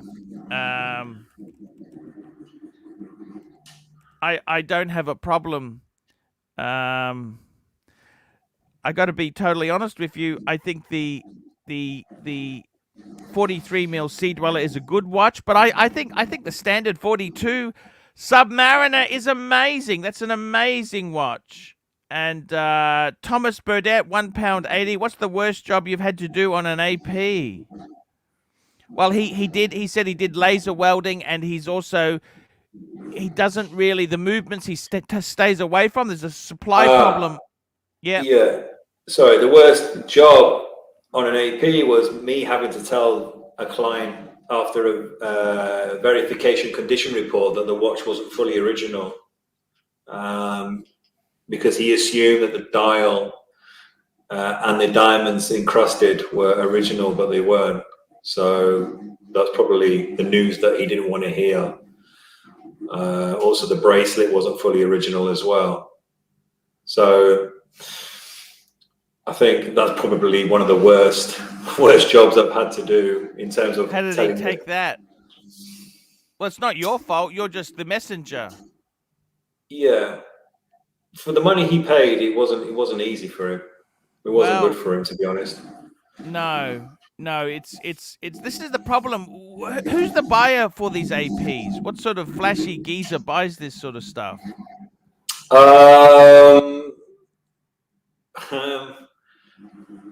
More of a younger, I suppose, person who likes a bit of flash for cash, that is willing to wear something like that on a night out. Yes. You know, I've met many people when I've been out with friends that have approached and said, "Oh, I like your AP," and they're like, "Yes, well, who are you? How do you know that's an AP?" And then I tell them what I do, and then as I got to know them a bit more, I would say, "You do know it's after set?" And they go, "No, I've been told it's factory set." And then I've had to then do paperwork for them for a fee. And then, honestly, and then I've been in situations where people have asked me, "Alex, what do you do for a living?" I say, "I'm a watchmaker. Do you like my watch?" Now, the old me would say, "Yeah, if it was real." But now what I say is, when they're away from other people, I'll say, "You do know that watch is fake." Because I'm not being funny. You don't show off a fake watch. You don't show off a fake Picasso to somebody who knows about paintings. So, but one of the worst scenarios was there was a couple, and the wife bought the Cartier, and he asked me, "What do you think of it?" And I said, "It's not real." And the wife bought him the fake watch, knowing it was fake. I see. So now, if someone asks me and they're wearing a fake watch, and I get speaking to them and they're on their own, I will say, you know, that watch. I said, because I don't want them to think maybe it's an ego thing, I don't know, but I don't want them to think, oh, even the watchmaker couldn't tell it was fake. No, because they've asked me and they've opened the conversation, I will say the watch isn't original. I see. That's a very good point. There, you've got to be very careful, really, don't you? Yeah. They don't like that, do they? No. And you shouldn't, you shouldn't be showing off a fake watch to somebody that knows about watches, Yeah, you've got to be very careful with this stuff. It's I think a lot of people buy these things for the wrong reasons, and that's partly, as I've become more mature in my own watch collecting, and that I really hate the flexing. The flexing kind of I kind of cringe at it. Well, but then on the other hand, you've got like stealth wealth, haven't you? Where there's certain watches that are worth big money, but you can walk down the street or leave it on a pavement, no one's going to pick it up. No, just very quickly, super chat here. Jocelyn's $2. Omega Seamaster Professional or Tudor Black Bay for first watch? What would you prefer? Oh, Omega for sure. Omega, there we go. Omega. It's we missed 2 super chats. Let's have a look here. We got Thomas Burdett. What's the worst job you... Okay, we did that one. Sovron, here we go. Opinion on the IWC Mark 11 RAAF. Let's just get this. That's just IWC Mark 11. That's these very traditional... They're quite... I don't know if you've seen many of those. They were actually in Australia. Our military had them. They're like a IWC Explorer 1. That's kind of what they are looking. They're kind of classed at like 1957s. Yep, there we go. Mark 11. They're apparently like a chronometer grade movement in them. I don't know if you've had any joy working on these. Have you seen these at all, Alex? I've seen a few. It really depends on what you're wanting, though. If you're wanting an old style IWC look, why don't you just buy the newer version, which is the which mark is it now? They you know which way? It's slightly bigger, isn't it? And I think it has a 2892 in it. Yeah, exactly right. Super Triz, $5. Do you foresee Tudor moving up market and offering precious metal, solid or two-tone, and not just plating? Yes, I do see them going up market. Yeah, I believe so. Yeah. What about you? Do you see them going up market? Look, I think itself there. I think Tudor is very more experimental. They do things that, I love the way. I got to be honest with you, Tudor in the early 2000s, they were Rolex is a real stubborn company. So Tudor was kind of very conservative. You remember the Iconaut, the Hydronaut? They were bloody ugly. And Tudor still has some really ugly watches like the Royal. They're kind of like what would have happened if everybody was singing Kumbaya and, we didn't have rock music. They're so conservative. But then they brought back the Black Bay, which the Black Bay, they don't want to use the word Submariner because it used to be a Tudor Submariners. That's what they were called, Tudor Submariner. Yeah. Now they call it the Black Bay. I got to be totally honest with you. I think Tudor itself there is moving up market. I think Rolex is sort of going even more higher. I don't think they'll actually do more work, but I don't think Rolex will change the formula. I don't think you're going to see movements which are more detailed horology type pieces. I must say one thing. The big thing about Audemars Piguet is they look big and chunky, but the movements are often ultra thin, very delicate movements. Yeah, they are, and it's that crown and tube that always annoys me. It's just so moves around like crazy. It's awful. I've had more crown and tube problems than you could poke a stick at with APs. Tim S, $2 shouldn't be showing off a fake to anyone, period. But these geezers, totally right. They get, and if you're not careful, you could get a smack in the mouth. These guys get so upset when you call them out. This is the big problem. I think it's embarrassing. I think, I really, I really think it's embarrassing that people try and pass it off. Yeah. You see so many people passing it off. Even people that come in booking their watches wearing a fake watch, or booking in a watch with a fake watch. Yes. Yeah. It's terrible. It's Gabrielle Strausser, $5. Archie, you need to do more shitter watch reviews like the one you did for Pavel. That was absolutely gold there. Well, I just tell them the truth there. I tell them the truth. I don't know. I just do the reviews. What was that one they just had on then? Oh no, that's just this guy. It wasn't a paid. Dark Triad, Narcissism, Machiavellianism, and Psychopathy. I don't even know what he's talking about there. We got some weird punters in the I don't even understand some of these comments here. But I've got to tell you, Alex, what do you think is an underrated brand? Like, what's a good brand for good bang per buck? Like you've already said, you don't like Brumont. You think Brumont is overpriced. Okay? So what is it like?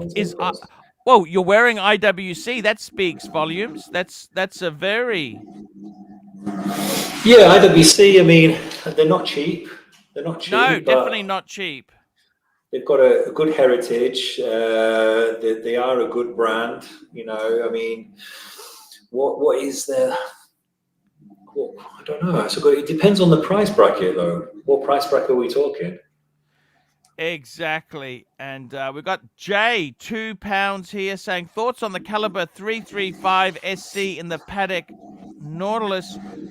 I thought they used a 315 in the Nautilus. 335, Jay. I'm that's the old model, and I don't think it's a 335. I think it's a 315, and I got to be honest with you. You don't really see many paddocks come in like this, do you? Do you get a lot of paddocks come in? They're not like No, you no. get Scrousers with the Cartiers, right? So it's funny you mentioned those Cartiers. So they would have sold them. They would have, they would have been all the rage, weren't they? Those Cartiers. They want to be classy, don't they? I just think it's a everyday watch that they like to wear, and I think They they weren't retail cheap. for. They wouldn't have been cheap new. No, they weren't cheap new, and they always either come with a generic strap or an original strap with no box and papers. Uh, you don't find hardly any as a full set, I think. Yeah. Oh, yeah. Level 999, £2. Rolex Yachtmaster 40 is almost the same as Daytona. I don't understand what that. I'm not quite sure what he's saying there. ABC, $2. Greeting, Arch and Alex. Alex, R0 West crap. Oh man, I was hoping I wouldn't be asked this question. I can't answer this question because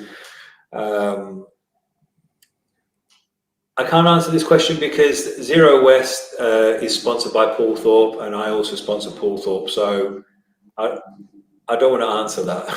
ABC, you're welcome to come on. ABC, come on. Yeah, Come on. you're more than welcome to come on, but I don't want I'm to. just I don't posting want the to link answer that. there. No. Look, I think the thing is, it's you can just say you don't want to comment. I think the problem is any of these new brands that come up, you've really got to. It's a very hard market to break into for watches. It's incredibly like advertising any business. It's so difficult to break into the market, and I got to be honest with you.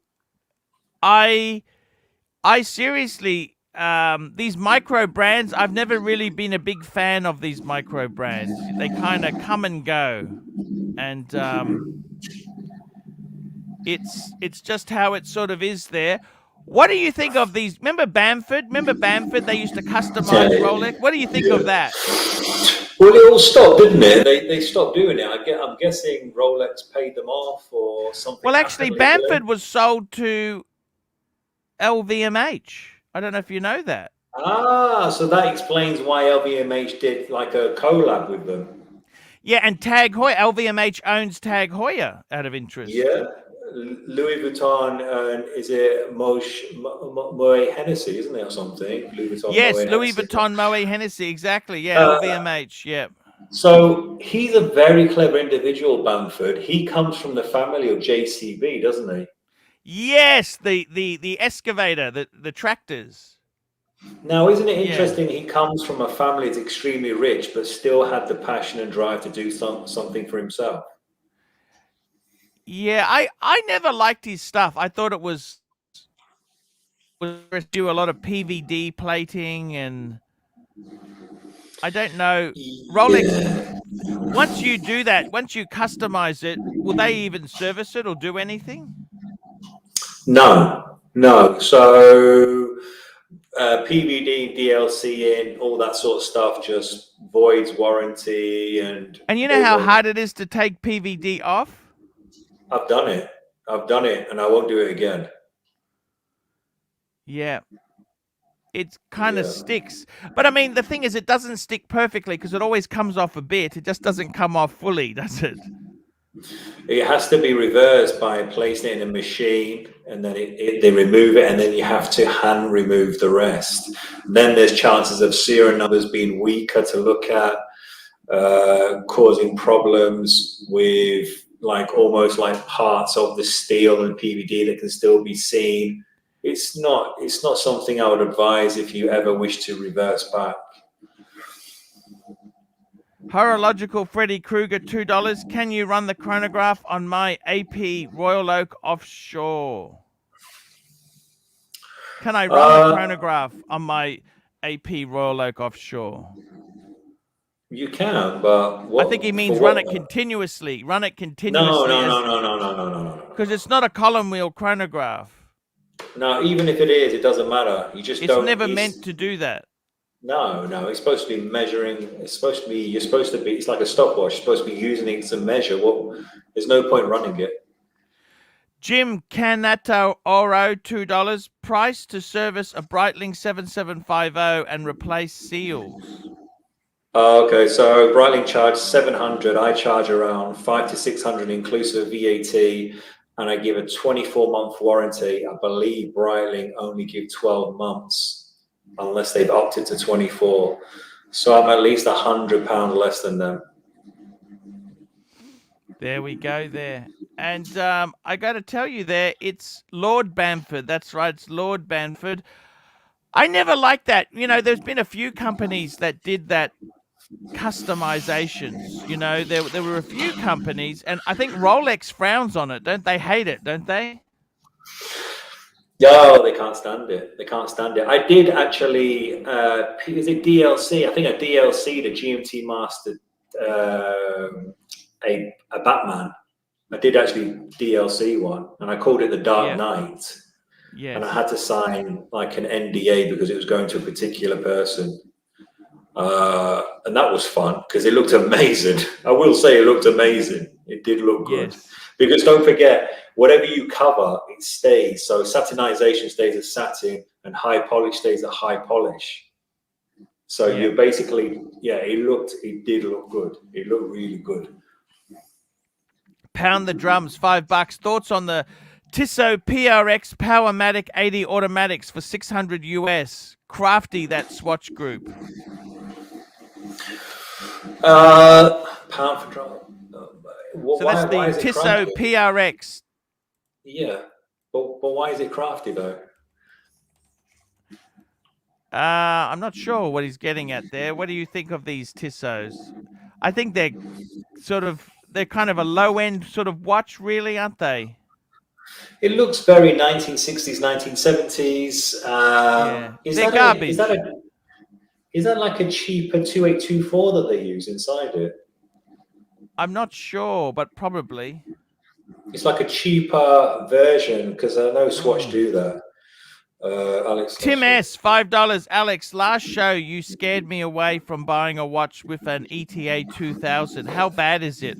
Would the watch last 10 wears a year, and how much are repairs? Oh, just don't do it. What's the ETA 2000? What is the ETA 2000? Sorry, just to recap. It's the most unreliable ETA movement that's probably ever been made.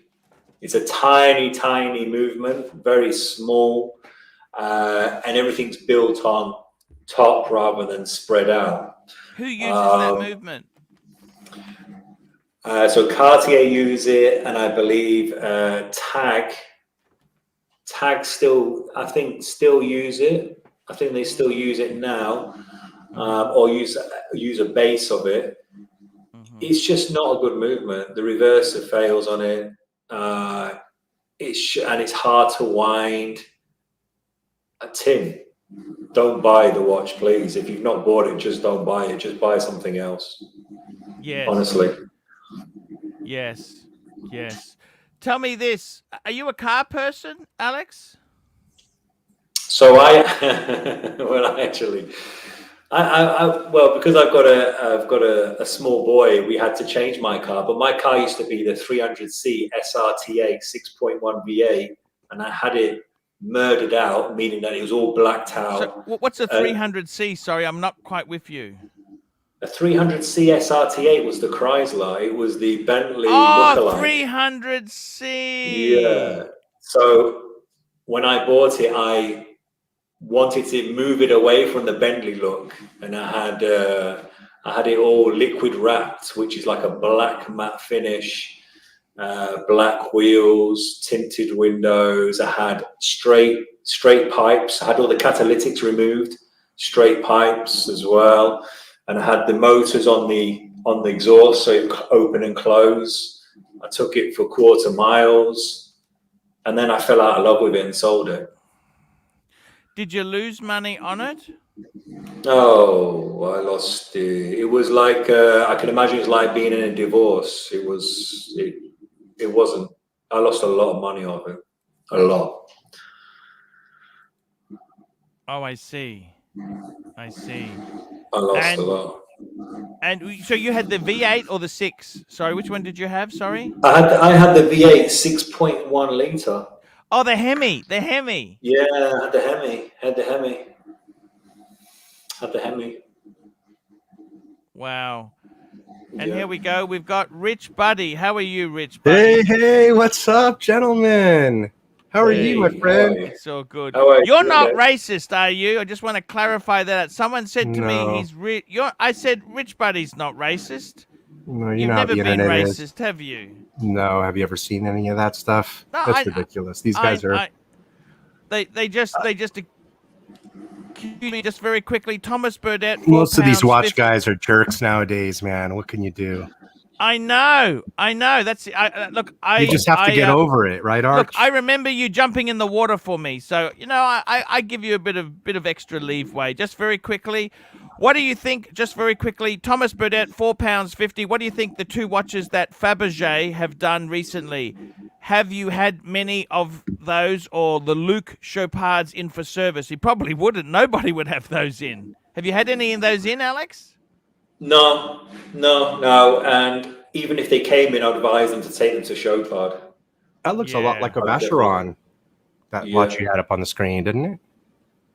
The Tissot. Yeah, a bit nasty, but you know what I mean. How are you, Rich Buddy? I'm What's hanging going in on? there, man. I'm hanging in there. Have you got any of the FPs yet? No, I'm still waiting. On my Journe Havana. I just got in from Hawaii a couple of days ago. Hey, that's fan. By the way, there was That's why I'm so dark. Yes. All burnt. There was a fantastic video. I just want to mention this quickly. You know, Ammo, New York City, Ammo NYC. He's a car detailer in America. He just detailed a Porsche 994, a C4 with 1,000 miles on it. It was yellow. It reminded me of your car. Oh, okay. Yeah. The car's running swell, Yeah. I tell you, I'm having run-ins with the catalytic converter. Oh, aren't those a booger? You just take it all off. Just straight exhaust. You just take all that cat stuff off. Run a straight exhaust out. What are you gentlemen wearing? Hulk? That's all I can't take it off my wrist, Archie. This is the only watch. Beautiful. This is the only watch I own. It's Beautiful. It really is. Hey. What are you guys Alex, wearing? I'm wearing my sub today, and Alex is wearing an IWC Big Pilot. Yeah, cool. Hey, I wanted to ask you, what do you think of FP Jean, Alex? Our good friend below, he's actually about to get one. Oh, really? Which one? The Chronometra Sovereign, the Havana. Wow. The Havana, just the one with the power reserve, no complications other than the power reserve. What's the retail on it? What's the retail? 36. Oh, 36. What? In what currency? That's USD. Yeah, USD. Oh, okay. I thought there would be a lot more than that. Go for a lot more on the secondary, but on the secondary, and I did get the platinum as well. So. Oh, so wait a minute. So you're not buying it secondary, you're buying it brand new? Yes, I ordered it directly from the boutique in October, and they told me it would be about a year's wait time. It's been about that, so I'm expecting an email anytime now, email or a phone call anytime now. Yeah. So you can send. You can then sell it for a premium. I suppose. I No, suppose but I could. you'd destroy your reputation with the. Oh yeah. I don't think that watch sells for much of a premium in the after. You know what? It probably does now, but not for as not. It's not worth waiting for it and acquiring it and going through all of the bells and whistles just to flip it for $5,000 though. You know, it's not going for that much more. Pine Barren, $20. It's Godzilla plunging a toilet or something. What is that? There's a little bit of noise there in the background. That's okay. We're just persevering. We're persevering. Tell me this from you or from me. I think it's Rich Buddy, but that's okay. I wanted to ask you, Alex, you know FP Jean, what do you think of that? They've got special screws, proprietary screws. What do you think of that idea? I don't think it's I think it's brilliant. I think it's brilliant. Why is that? I think it's a good idea. Well, stay out. I mean, yeah, because if you're paying that much for a watch, I think you'll be a bit crazy to take it to a third party. Considering it's 100% in-house movements. It doesn't make any sense. It means like a Bugatti, isn't it? You're not going to go and take it down to. You'll get it done by Bugatti, wouldn't you? Yes. Tell me this, Alex. I want to ask you honestly. What do you think? Like with certain watches, you know, they're worth getting an independent to service it. And certain watches, like in my case, I got 9 watches, right? I got 4 Patek's, so you'd probably say send the Patek's to Patek because you can't get parts, etc. The Rolexes are probably okay to send to an independent watchmaker who's competent. It's competent and can get the parts, definitely, yeah. I mean, and see examples of work, because if you go on my Instagram, there's like 2,300 examples of work. Exactly. Also, you go on my website, you can see qualifications and reviews. You've got to be very careful with the person who's working on your watch because they can drastically decrease the value. Yes. Or if they're not honest, they can take parts out. Yes. Which Have you seen that before? You've seen that yourself. Yeah. I know certain companies that will basically get maybe an AP watch in or a Rolex in, take the parts out and then send it to Rolex to be serviced and keep the parts and sell them on because they're going to be replaced by that company anyway. Oh, you know, the most likely misfortune you can have is they damage your darn watch. Yes, but then you have to prove if they have damaged it, because you have to then have some, how can I say, evidence of that being done. Do you know what I mean? You have to have some proof that they, like maybe hand damage or dial damage or case damage. You know, you have to. That's a difficult situation. Yeah, you'll never win that one. You'll never win that one, right? There we go. Super Rodent, $2. Alex, can you fix my misaligned dial? Left eyeball. Possibly. I got to tell you what there, Alex. What do you think of chronographs? Why can't they get in vintage chronographs? It's very hard to get that thing to reset perfectly. Why is it always a bit off? Tell me this, Alex. Why? Which chronographs have you always seen off? Oh, like the Valjoux sort of 727 kind of movements, you know. Some of the Omegas, the reduced. It could be the hammers for the resetting or the heart-shaped cams. It could be a number of issues. But I see that a lot in like the Dubois Dupre 2892 bolt-ons, where it's been misaligned. I see it in APs as well. Yes. Do you really hate APs? No, I don't necessarily hate APs. I just think they're very expensive to service, and I think they kind of. You would think Patek would be the most expensive, but I found Patek to be reasonable. Yeah, Patek they have a great service center, but they take a long time. I mean, they take a long time. Some people have waited up to 12 months for their watches. Yeah, I understand, but you know that's just how it goes. JBI DX $5. Is Danny Govberg the modern Charles and Jean Stern with his purchase of De Fume? De Baffoon. It's a Swiss company, isn't it? I've never been a big fan of De de Fume. What do you think of De de Fume? Amazing. Amazing. Amazing. There we go. Amazing. Amazing. What Amazing happened? watches. Govberg bought a watch company? This is what I'm hearing. This is the first I've heard of it, but okay, if they super chatted. Do you know there's one company I really liked, but they went bankrupt. You know who it was? No, who's Di that? Grissigano. A company called Di Grissigano. Okay. Did you ever heard of them? No. I think I did. I think Hourglass may have had I think Hourglass had something with them, but I could be wrong. I remember some independence, but it's a tough space. The watch industry is a tough space if you're a small player. Well, he was a big player. But unfortunately, they went bankrupt. But it's worth Googling. If you want to Google the name, I think you'd like to see their watches. I certainly I kind of, Frank Mueller, he's an interesting character. I like his watches. Yeah, Frank Mueller, he was very interesting. I really do like the watches. They used to be pretty hip before I was into watches, I think. Yeah, they were very popular in Japan. They used to sell for crazy money. A lot of them were just ETA-based things, Here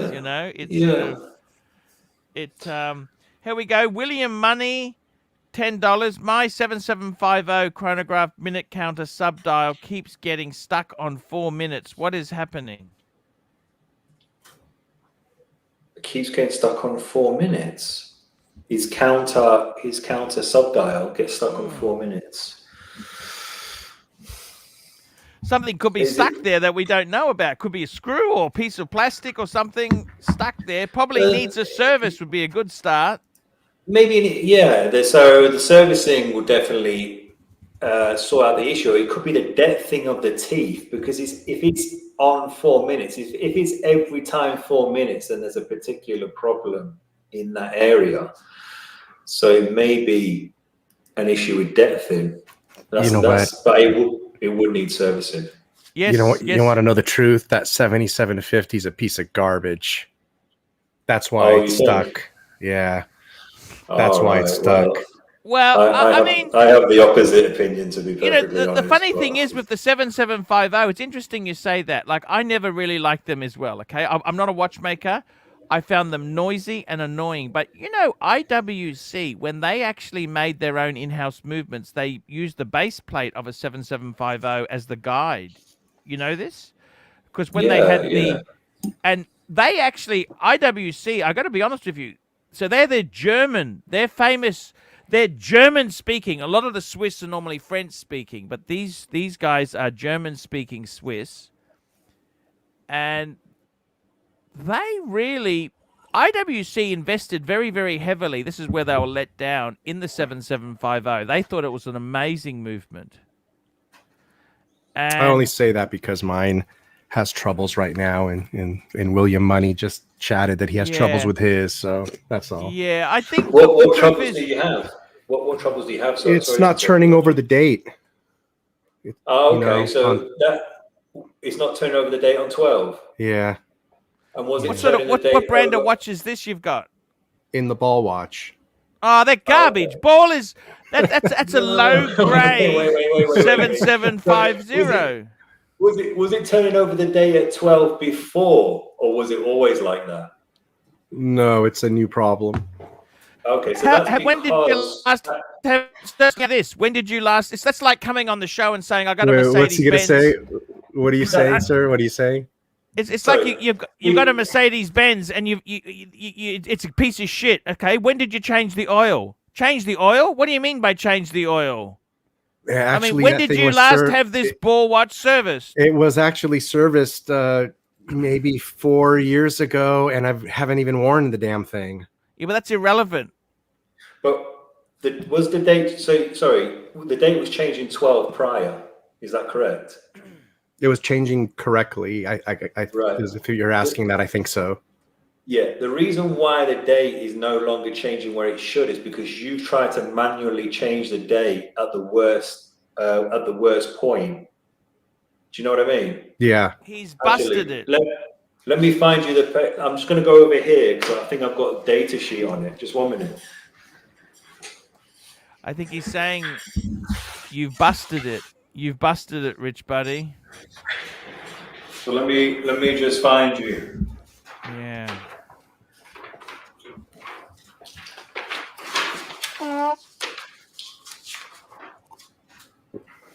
Just very quickly, Mad Men, $5. Upvote, great show. People keep saying Zenith Chronosport Movement, Daytona. Any thoughts on this? Art sent a mail last night. Please reply when you can. Yes, Mad Men. Mad Men gets that video. I remember that now, Mad Men. It's coming to you very, very... I'm going to send it to you. Pound the drums, $5. I was told all Rolex ADs will have a watchmaker on site and only watch sent back to Switzerland will be the Deep Sea. You heard this, Alex? Oh, yeah, that's true. So basically, if you have a Rolex authorized dealership, they pushed you to have your own accredited Rolex watchmaker, who then would have to go to Rolex. Geez, that'd cost a bloody fortune. Yeah, but they've been doing that for years though in the UK. Oh, They've been doing that for years. Gotcha. So Goldsmiths and Mappin and Webb, they've all placed their watchmakers in one vicinity rather than having them individually in each store. But if you're like a well-established family AD, then you're expected to have your own watchmaker on the actual site. But here, I don't know if you can see this. Mm-hmm. Can you see these wheels here? Those are the wheels. There's if yours is a date model, there'll be 2 wheels. But if it's just a date model, there'll be 1 wheel. So what happens is, can you see the little points on these wheels? Yeah, I've got the 2 wheels. Yeah, there's little points on the wheels that change the day or the day. You try to manually change the day or the dates when those points are actually on the calendar ring, which is here. So then it's put them out of sync. That sounds about right. Yeah. So I think if you read in your manual, it'll actually say not to change the dates. How do you put it back into sync? You have to send it back to the company, and they're most probably going to charge you for a service. Yeah, I don't blame them. I don't blame them for that. That doesn't make it a bad movement. If you do that on a perpetual calendar paddock, you will fuck it up big time. Believe you me. Believe you me.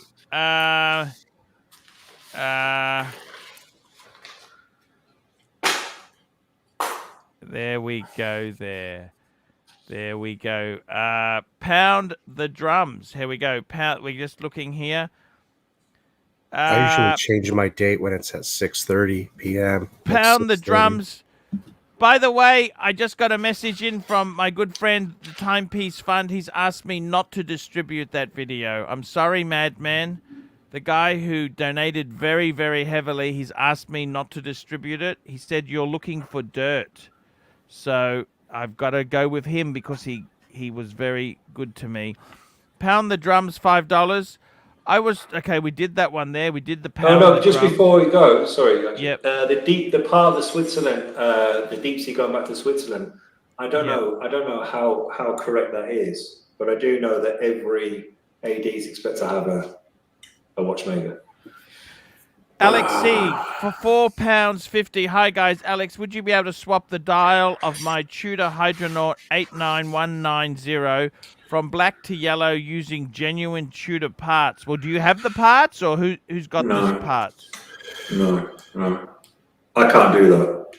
They won't supply me the dial. So if the watch came on that dial, if that watch is available on that dial, then I'm sure Tudor can help you out, but I can't do that, unfortunately. They won't supply the parts.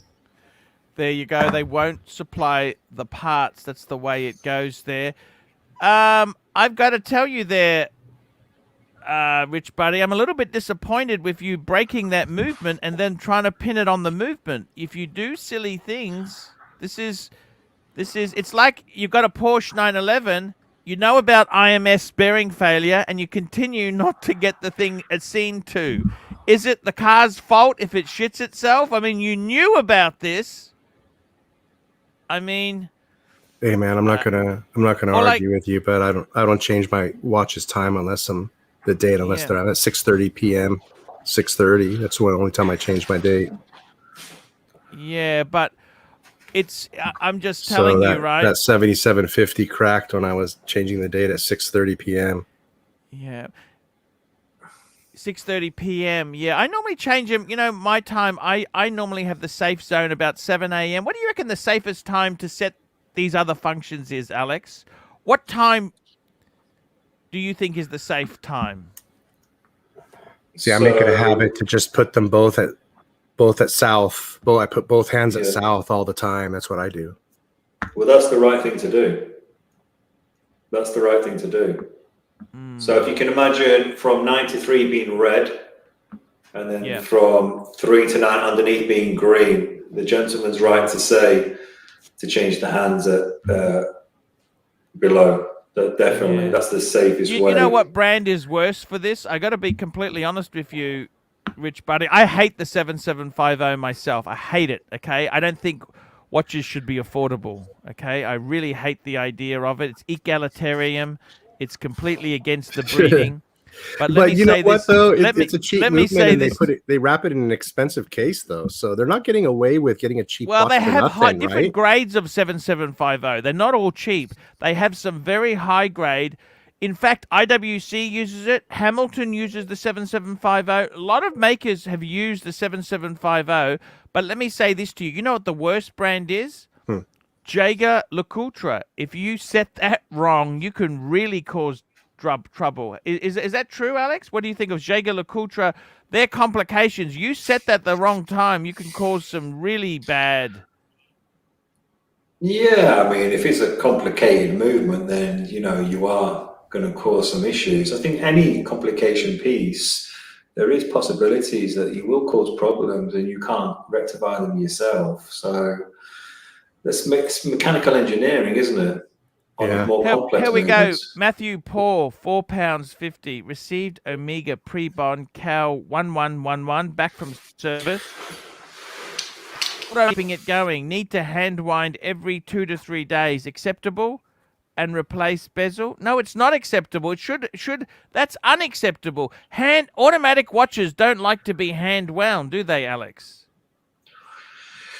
Look, there's no harm. So if you send your pre-owned Rolex to Rolex, they send you a little booklet, and they send you another booklet saying, make sure that the watch is wound prior to wearing. Yes. Now, there's no harm in winding a watch while it's on your wrist. But from what I'm reading here, is he saying that auto winding isn't keeping it going? Well, actually, to tell you the truth, Alex, Patek actually says you should never wind it when it's on your wrist. You got to take it off because they said it puts pressure on the right. The stand. Oh, right. Sorry, right? That's a different. That's a different scenario. Yeah, different issue. Yeah, that makes sense. But as in, let's just say that it's off your wrist. There's no harm in giving it a wind. You can't overwind. I heard you should never run the watch backwards if you're setting date. No, that's rubbish. No, that's not true. No. Okay, listen, if it's for complicated movements, then because you can put things out of sync. But forwards, upwards, back, down, left, right, it's not a problem. Doesn't matter. What does that mean? Never run a watch backwards. What do you mean by that? Like if you've got a perpetual calendar, you want to wind it back a day. It's not a good idea to wind the things back because it moves. Oh yeah, that scares me. Yeah, I feel like that's going against the grain. No. But that's fine. Mobster $2. Can you hold both arms up and flex your biceps? I think he's talking to Alex. Alex is a watchmaker. He's very fit. I'm not doing that. I'm not. No, we're not. Come on. You know what, though, Alex? This is not Mr. I'm not Phil Heath from Mr. Olympia. I'm not doing that. Exactly. Even though I'd love to be Phil Heath. tell me this. So Alex, from a service Yep. standpoint, Alex, the Rolex really has a lot to say for itself. That it can handle a beating, it can handle winding it, going backwards, winding it wherever the hell you want to wind it. I mean, it lasts. That Rolex is really, really a beast, isn't it, compared to other movements? Yeah, I would say that. You're totally 100%. I mean, you can't do the same to a Rolex as you could do to a Patek.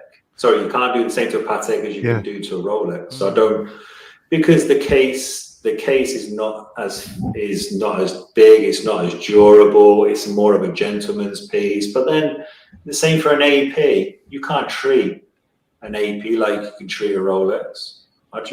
No, you just can't. What do you think the toughest watch is there, Alex? What watch is the toughest?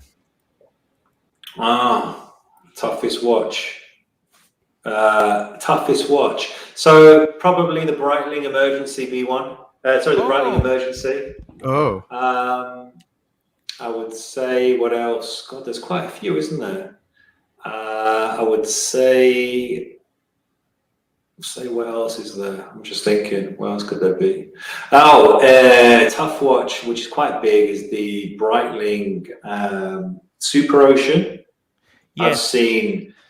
I get many of those in, and they get battered. You'll see examples on my Instagram. They get battered, but they come up so well. They look so much better once they're polished and refinished. It's amazing how they come up. And then you've got what else is there? There's the larger, I forgot the name of it, Breitling. And it's really big, and it's a chronograph. They're very hard wearing. Obviously, you've got the Submariner, the pre-ceramic, because the ceramic bezels crack. Oh, they crack. Yes. Yeah, the white gold Pepsi bezel is notorious for cracking if you try and take it out. Ooh. Yeah, don't ever take a white gold Pepsi bezel out of its insert. It'll just crack. No matter what you do, it cracks. What else? I think some of the Richard Miles are quite hard wearing. Yes.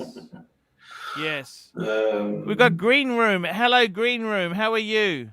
Yeah, I'm not bad. The reason I joined, I actually had a question for Alex. Yes, please fire away. We were on the topic of manually winding. My question was, I've got a really old date just, a 1600. It's like 48 or 49 years old. Can you overwind a really old date just? Can you manually overwind a date just? What, as in the 15 caliber?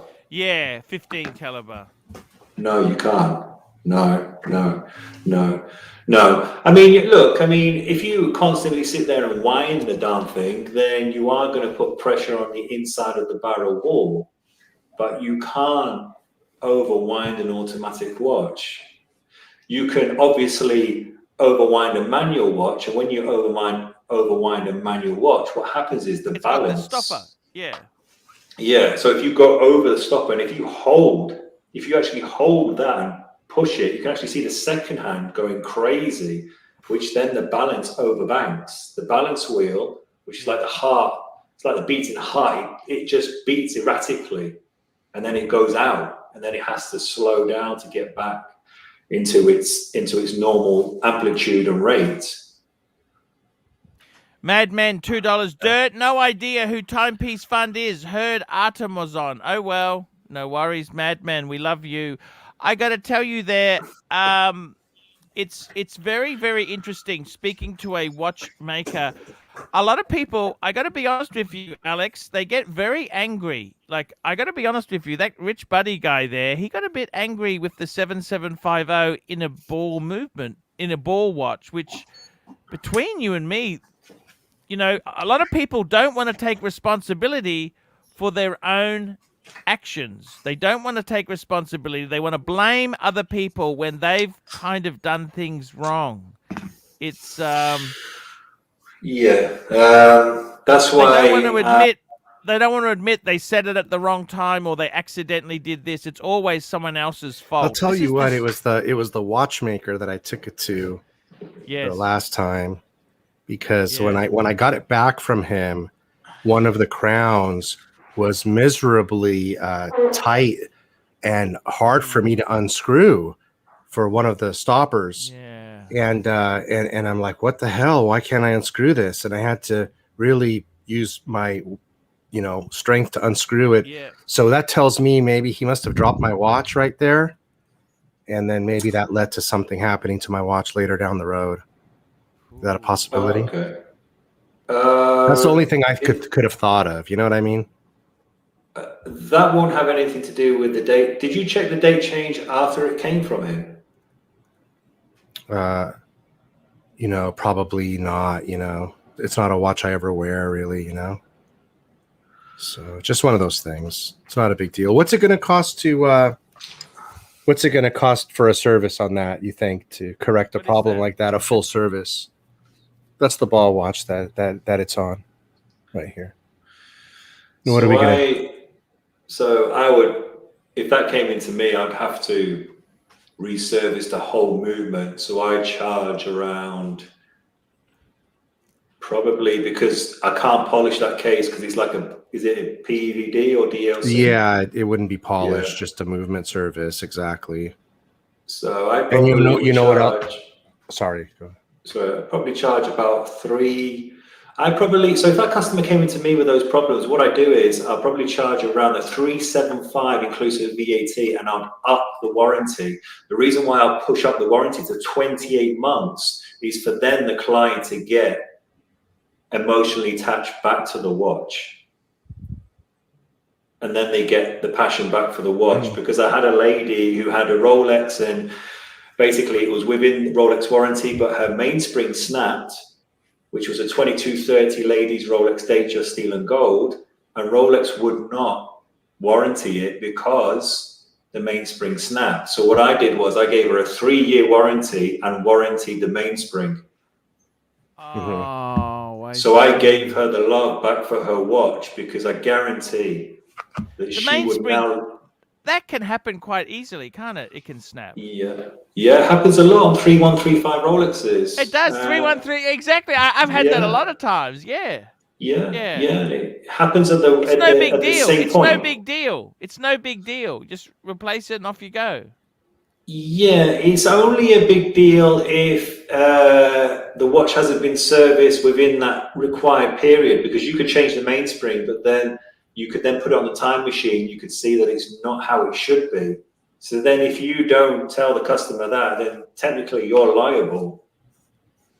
Do you know what I mean? Rich Buddy, you still got that beautiful Patek, don't you? That 5196. I do. I do. You would I never sell that, would you? No. I actually that took that to Hawaii with me. I enjoyed that. Beautiful. Hey, I have a great question for Alex, if he's willing to answer it. It's what do you think about bringing a dead watch back to life? That's not wound. Do you want to set the time before you wind it, or do you want to wind it first and then set the date and the time and the day? Or should it be, what's it better to set it all when it's unwound or wound? It's a good question. I would wind it and then set it to time and date. Yeah, I would do that. Wind it. It's better to set a winding watch. That's kind of what I thought too. Because otherwise it's not gonna be correct. The time will never be that correct, because you want to get the movement going a bit. I kind of tend to think that might have been what happened. Something that might have happened to the ball watch. Maybe it wasn't wound, and maybe I did something. I got to be honest with you, Rich Buddy. The ball watch is garbage. I mean, they're not a prestigious brand, Rich Buddy. I don't even know why you muck around with this stuff. Man, this was my third watch. I've had it for a while. Yeah, it's not worth selling it. I paid $3,000 for it, just under $3,000. $2,800 for it. Can I ask? Sorry. Go on.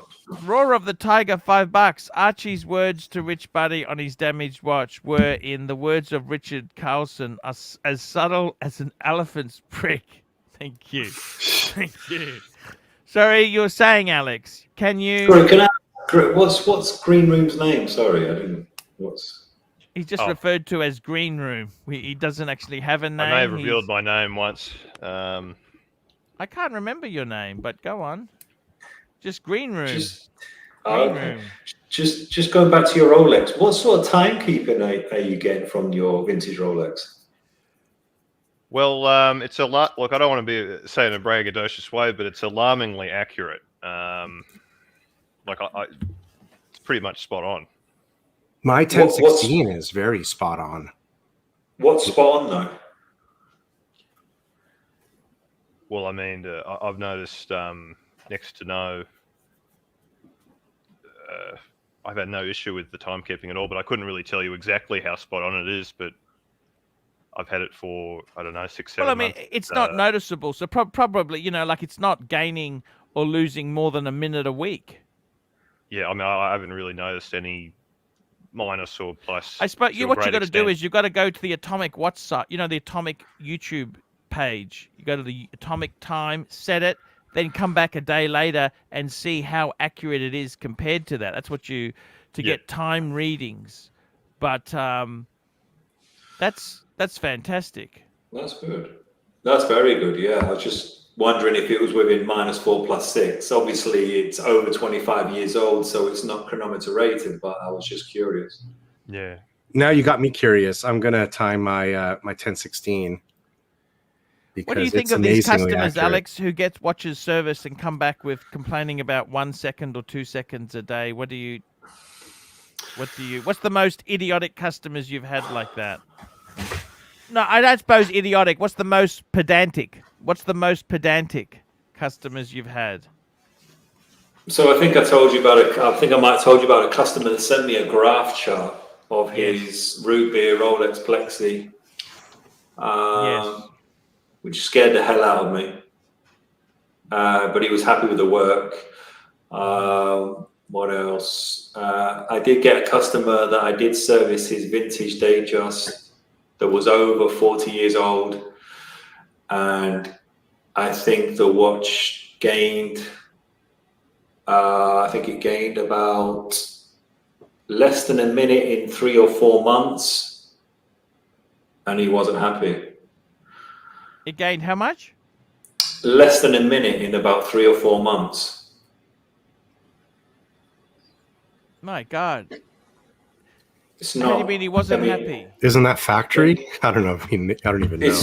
It was 15 caliber, and the issue that I have is that on my invoices, I actually had somebody that does autopsies, and he says that my invoices are like his write-ups on autopsies because I cover everything because I have to. So if the watch is 25 years old, I stay, if the watch is at 25 years old, even though if it's chronometer rated, I can't guarantee it. Even though it passes water sealing, I can't guarantee it. I do everything because you have to. You have to cover yourself. You have to do everything, even if the watch passes at 100 meters in the machines behind me here, just over there, or should I say here. So you've got a wet tester, you've got a dry tester, a vacuum tester, condensation test. Even if it passes those, you still can't guarantee it because it's over 25 years old, or 20 or 25 years old. Just very quickly, you have to cover yourself. Watch Wizard, $10 Canadian. Greetings, my mighty pontiff. Watch Wizard, you can jump on here anytime you like. We love our Wizard. And then we've got a next guy here. We've got the Toyota Mo, $10. Hi, Arch and Alex. My co-worker picked up a 2007 16710, so it's a GMT. No holes case Pepsi. It hasn't been serviced and appears to keep good time. I noticed date took forever to change. Should he service? Definitely. Yeah, I mean, Elare. Yasser Levendi. Namu Gandhi. Kala, sì? Uli gala na me. Bravo, bravo. Yeah, definitely get it serviced. I mean, look, he's supposed to service these things probably every 5 years at the max. 5. Yeah. It hasn't been serviced in 14 years. My God. You know, would you drive around in your car without changing the oil for 14 years? Get the bloody thing serviced. Exactly. Yeah, exactly. Dennis K, $2.80. Can a watchmaker become an everyday millionaire? Alex, tell us that one. No. No. No. They work too hard and don't charge enough. No. I wish. No. I wish. Maybe celebrity watchmaker, if there is any, but no. Carlos, $5. Alex, what do you think about back hacking with little mainspring charge to a non-hacking watch? What is back hacking? I think he means going backwards. Like I think what he means is, on non-hacking, like my Patex are non-hacking, which I couldn't believe. I thought, I got a Patex, they're not even hacking, so that means it doesn't stop. When you pull the crown out, it'll still go. So what you can do is you can wind it back, and it will slow down. Well, that's the whole point of them. That's what you're supposed to do. That's why because the cannon pinion. So what you do is, if you don't have a system of when you pull the crown out, it stops the balance. It's like a little lever. You tighten the cannon pinion to the point where when you I think is it anti-clockwise? It's anti-clockwise. The second hand stops and sometimes reverses. That's normal. That's acceptable. That's on vintage. Andy C, $2. Arch, what do you think of Tim Mosso? I love Tim Mosso. Tim Mosso's great guy, very knowledgeable. The only thing that makes me sad with Tim Mosso, get some watches. He should get himself a Rolex, I don't understand. He mucks around with that Sin garbage. Man, if you like Sin, just get a Lange. I mean, he'd be on big bucks. My ball watch is nicer than that watch that Tim wears. This is a beautiful watch. I got to be honest. It is. Mr. Wonderful Tim strap. Like a car guy? Beautiful strap. Who's that? Tim Musso? Yeah. No, Tim Musso. He works for Watchbox. Yeah, he does. He is a car guy. Yes, he is a car guy. Yes. He's trying to keep it low key. Okay. What sort of car does he have? I think. What does he have? I think he rides a bicycle. Okay, but it would still be. You don't need to own a car. You don't need to. You don't need to. You can. I love cars, and I don't have a European Exotica. I wish I did there. What time is it? $5. What are your favorite dials on the Rolex Day-Date 40 in white gold, rose gold, yellow gold, and platinum? To be completely honest with you, what time it is, I don't even think about that shit. I kind of, I don't fantasize over what Day-Date 40s I want to buy. I like watches that I see. I see a watch and think, gee, that's amazing. I like the green. I think the green is very cool on the yellow gold. I like the white gold. I like the platinum with the sky blue, but I don't really fantasize. I'm not a delusional fantasist. Hey Alex, okay. Has the watch repairs picked up or slowed down during the pandemic time? Have people been bringing them in or not? It was still busy during the pandemic because of post. A lot of customers will send their watches by post. So it was still very busy, but I had to obviously follow legal requirements in terms of when I could work and when I couldn't work. But yeah, the business was still busy.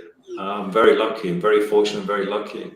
Toyota Mo, $2. Sin or ball, Archie, or just go no watch? I got to be honest with you. I would probably go Sin. Ball, I can't stand. I don't understand why anyone would buy a ball watch. It's because of the hands, isn't it? They use that luminosity with the hands. Yeah, I've got so much lume in this watch.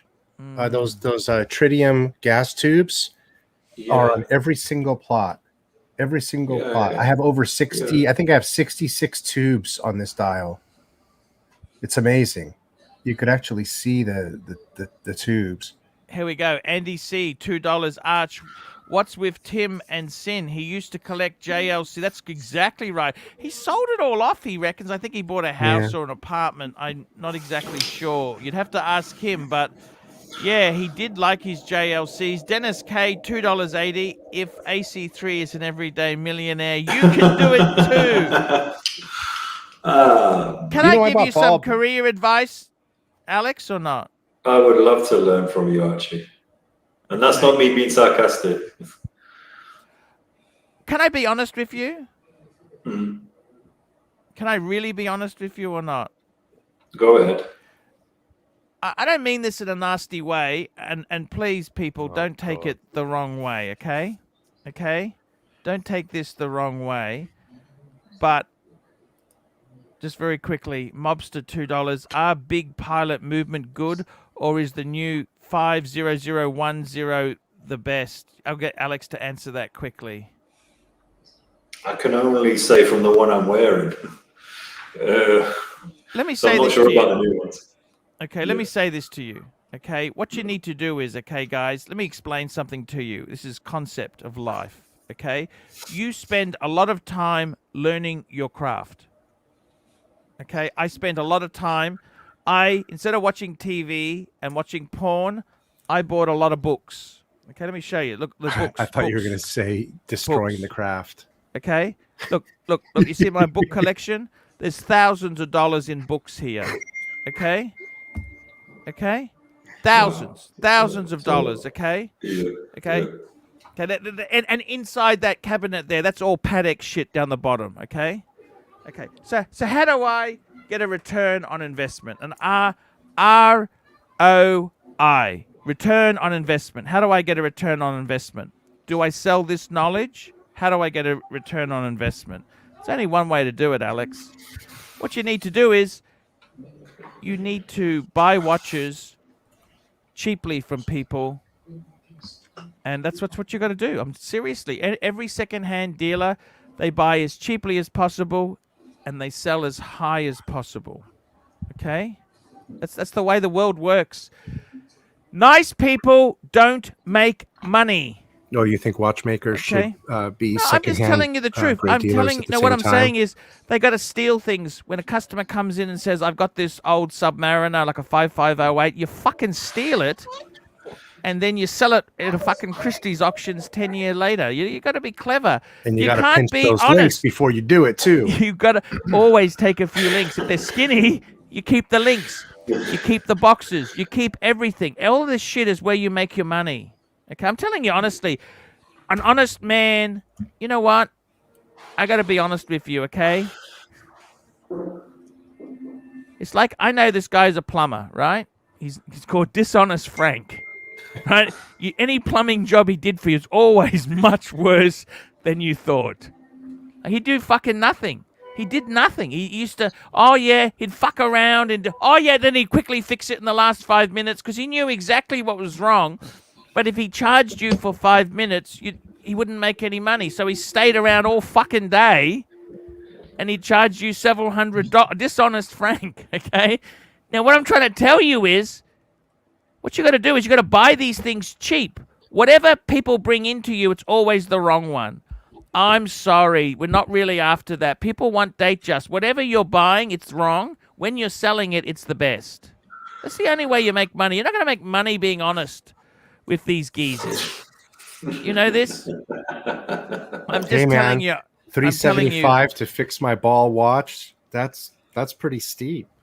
I mean, that's pretty good money for a watchmaker, I think. Well, but hang on a minute. Do you know how long it takes to fix a 375, a 7750? How long do you think it takes? I tell you what. I tell you what we'll do. I'll give you a screwdriver set.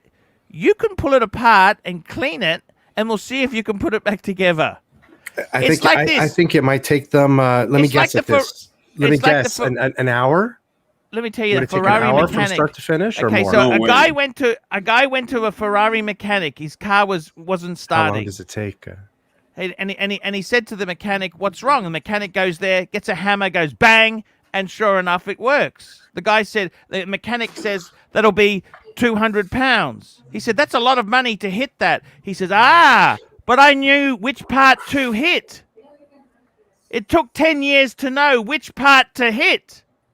If you hit the wrong thing, the car won't ever start. Do you understand? Like, to learn to become a watchmaker. I tell you this, Alex, I used to get a lot of tools given to me. You know, watchmaking tools. I actually gave them to a friend of mine who's got a watch business because there's no way in the world I could possibly... Just because I got the wrenches doesn't mean I should work on your Ferrari. Do you understand that?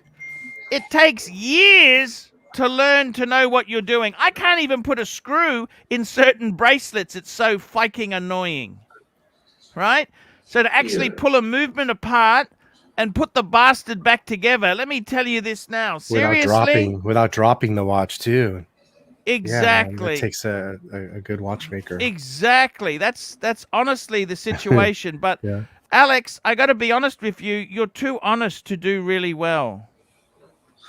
No, I appreciate what you're saying. It's the way I was brought up, you know, because I can sleep at night. But I know what you're saying. Look, I get people coming in with vintage Rolexes, and I just say, look, you know, this watch is worth X amount. This is the person to sell it to. Look, I got to tell you this. Andy C, $2. Alex, what's an average watchmaker's salary? Watchmaker's salary, if you're working for maybe Patek Philippe, you probably maybe in London, you could be from 40 to 50,000 a year. Valeters, people that polish just watches, get around that same price as well, 30 to 40. Ouch. 1,000 a year. Self-employed, you probably could turn over 150,000, 250,000 a year, but obviously actual profit is nowhere near that, you know. So it really depends on how good you are and who you're working for, or if you're working for yourself, what your reputation is. It really, there's no kind of truce, you know. What time is it? $2 for the panel. Price aside, 126711 or 126715. These are what the hell is he talking? These are Rolex. These are the GMTs, aren't they? GMTs. Yeah. These are GMT references. I don't think it really matters. I don't think it really matters there. I don't think it really. A 126715. Let's just call this up here. I'll just get this up because I want to see what the hell this is. 126715. That's a root beer. No, what the hell? Rolex 126. The 126711 is a two-tone root beer. That's what I thought. Yeah. It's exactly it. Exactly, two-tone root beer, and the 126711. The 5 is solid gold, is rose gold. Exactly. What price aside, I don't think it matters. It's the same movement. They use exactly the same. Everything's the same except for precious metal versus two-tone. What difference? You want to spend 50 grand, or do you want to spend like 18 grand? That's what the difference is. Exactly. 100%. I kind of. It's a bit of a trick question he's throwing at there. Carlos, here we go. Carlos, Arch, do you hack back your watches? 5196 here too. I got to be honest with you. No, I can't be. You know what? Nothing more irritates me than people who time these things to the second. They're mechanical watches, for God's sake. Like when it becomes annoying if it's losing or gaining like more than a couple minutes in a 2-week period, you know, that's kind of. But I mean, I think you can be ridiculous. These are mechanical. If you want pinpoint accuracy, that's not to get mechanical watches. Quartz. Mechanical watches. Exactly. There you go. That's why rich people are always late. I think most people who wear watches aren't normally late because they've got a watch. It's people who don't wear watches who are normally late. I don't honestly. I try to be on time. Do you guys try to be on time? That's the whole point of a watch. I don't know. You try to be on time, Alex? How important is time to you? Oh, it's very important, isn't it? It's time management. It's one of the things I'm trying to finesse, trying to work on. Yeah. I mean, I think by having a watch, you're going to start being more to the point there. That's how I kind of see things. But I got to tell you, in all honesty, Alex, you know, a lot of watchmakers themselves, they basically pay you nothing for stuff. And that's how they make money in the business. You've got to really scoop up the bargains. That is how it's done. But how do you know I'm not already doing that? I don't know. But I'm just telling you, most people who buy watches, you know, people who run the big ads buying this, they'll pay you nothing. Everything you've got is a piece of shit. Oh, I know that. Yeah. Well, that's how they do it. Yeah. But how do you make money out of your knowledge? Because people expect this for free, and I don't think you should ever give your knowledge for free. No, I mean, I don't. I try not to give my knowledge for free, but you have to give something out to get something back. Do you know what I mean? So you have to spend some time with the customer on the phone or email, you know, and you can sometimes be on. I tell you honestly, I kind of, you know, I don't particularly like dealing in watches. I think customers can be very, I don't enjoy the experience. I'll be honest with you. You have people who know very little. The worst thing I find people say to a watchmaker is, this won't take you long to fix. Can you do this for me? And you say, well, hang on a minute. Are you a trained watchmaker? How can you make a judgment call how long it would take me to fix? Super chat. You know? That's one of the most annoying things. What time is it? $2. Alex, opinion on movements from Moza. Ooh. You probably haven't seen that many. Not many come in, I don't think. No, I've never seen a Moza in my hand, but I do respect the brand. I do like the brand. Apart from the one they did in cheese or something. They made some watch from cheese or some rubbish like that. Cheese. Yeah. Cheese. Oh, you got a bit of background noise there, the Wizard. What's going on there, Wizard? You got a bit of background noise. He's busy. Wizard is busy. He's okay. He's okay. I got to tell you, seriously, watchmaking itself there, most of these watchmakers, I like to be pretty honest in that there. That's why I don't want to deal in watches. To make money out of any of these things, you can't always be 100% legit, to be honest with you. From what I've seen. You can. This is I know what you're saying, but you can. It takes time, but your trust and reputation goes a lot further, and it pays you in dividends. I got to tell you, watchmaking, I think, is a very, very, the salary watchmakers get, it should be triple or double what they get currently. It's very, very labor. Look, would you become a watchmaker? Like Rich Buddy's in the finance area, right? That's kind of smoke and mirrors, right? But if you learnt your craft, the amount of college, the amount of learning you need to do to learn to pull these things apart, I think the prices are incredibly cheap to service a 7750. I think that's incredibly inexpensive. Well, with the way things are going, we may be extinct. You know, how many parts are in a 7750? How many parts do you pull apart? How many parts? Oh, it's easily over 100 parts. Have you ever had someone bring in a watch and say, look, I thought I'd give it a go myself, but I can't put it back together. Can you put it back together?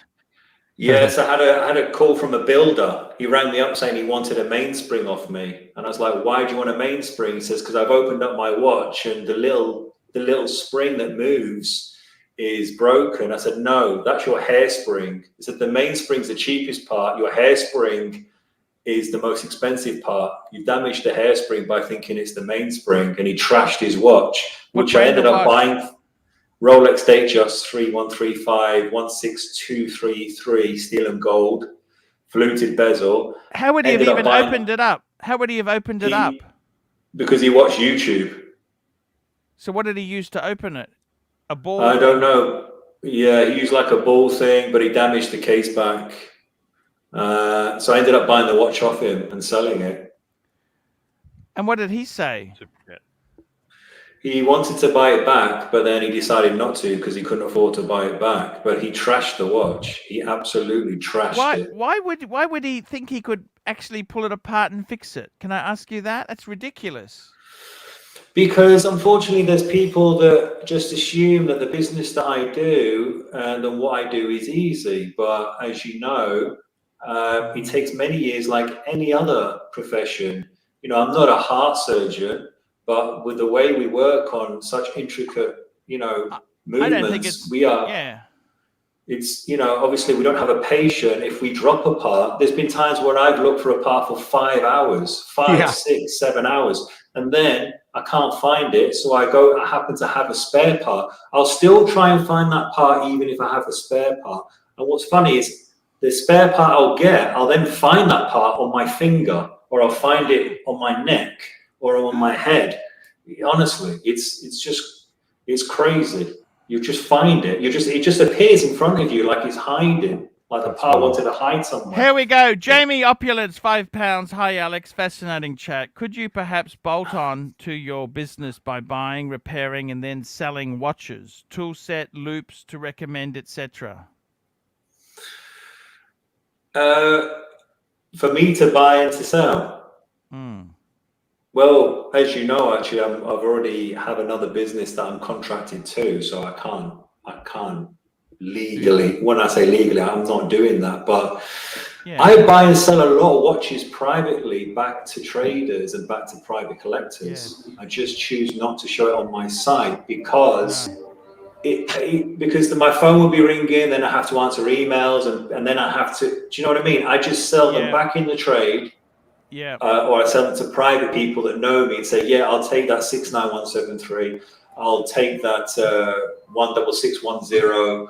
You know, because it's just a lot easier like that.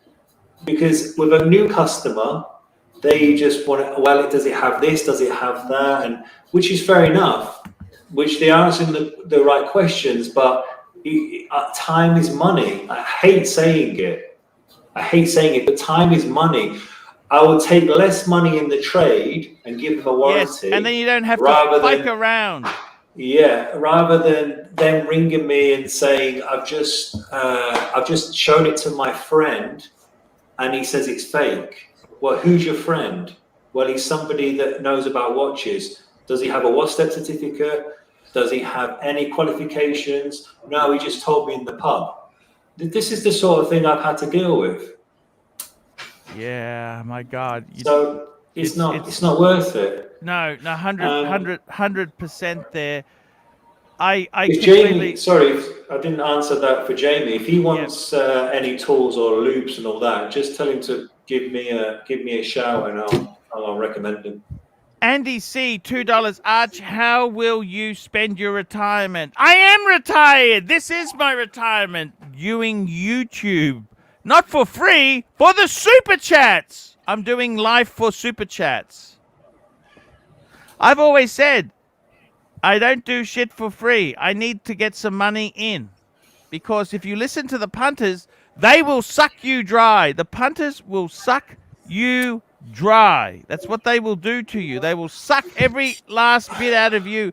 What time is it? $5. Does hacking seconds affect the movement over time versus my goodness, with this hacking bullshit. Yeah. Look, all it needs is hacking. When it's a hacking, you pull the pin out and it stops 100. Who cares? Why do watches from VC and FP Journe do not hack? Oh, Patek doesn't hack. A lot of Pateks don't hack as well. Why? That's just how they make the movement. It's the way. They tell us, Alex, why doesn't FP Journe and Patek hack? Well, wait a minute. I'm sure FP Journe and VC and I'm sure if you pull out the crown, does the balance stop? I think on some it doesn't. It doesn't. Traditionally, Patek, like a lot of Pateks, they're not hacking. Okay, like a 5127, that's a non-hacking. It's just the way they design their movements. That's what they do. I mean, what's the obsession about this, though? I don't understand. Because they want to set it to the second. They want to set it to the second. It's tell them to buy a quartz watch, a swatch. There you go. Yeah. But there is a way to set them to the second on these particular movements. I'm sure, because of actually holding the crown ever so slightly, it will stop the movement. Exactly. Depending on the tightness of the cannon pinion. But I don't know. I mean, I've never come across one of these watches and not been able to stop the second hand. $5. Rich Buddy, how does it feel to be vindicated? Vindicated. What's he vindicated for? Yeah, I don't know. I don't understand that one. You know, I think a lot of people think that because I haven't been on here in a long time, I wasn't welcome or something. That hasn't been the case. You always welcome me on here. I've just been really hurt with my back, and I just don't cry about it anymore. And you can go on my channel. I see I don't even hardly do any more shows, maybe once a month. So it's nothing. Rich Buddy's cool guy. It's got no problems there. I got to tell you, this obsession with hacking. You know what? I honestly, you know, the most ridiculous question is, Alex, people write to me and say, should I get the White Explorer 2 or do I go for the black dial? And I'm thinking, does it really matter? The white or the black dial? Does it? You know, these are first world problems. I think, though, a lot of these people push these questions in front of them because they don't really going to buy the watch. These are people asking questions that own a SP2 300 Seiko. Yeah. Seriously. Tell me somebody who owns a $250,000 FP Journe that knows anything about hacking. They don't. They don't own the watch. Why would they need to know about the hacking? No, Seriously. They don't care. They just want to enjoy the watch. They want. I'm sure. Exactly. I'm sure the gentleman that owns the Patek Philippe that who just paid for a question, the beautiful Patek Philippe with the enamel dial. Yes. I don't think he ever talked about hacking. Actually, you know what? You know, the Patek, that Calise has the best thing about hacking. You know how they've solved that problem, Alex? Go on. There's no fucking second hand. There you go. There you go. Yeah. It doesn't have a second hand. That's the way you solve the hacking problem. There you go. You understand? Yeah, exactly. Exactly. That's the best way, isn't it? What do you guys think about?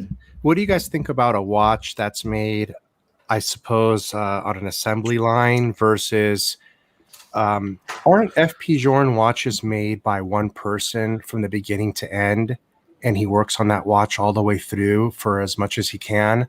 What do you think about watches, assembly line watches versus a watch that's handled like that way at FP Journe? What do you prefer? What's your thoughts on that, you guys? I think there's a certain degree. They wouldn't be churning out one wheel, then he makes another wheel. No. He would have a bucket with 10 wheels That's in. right.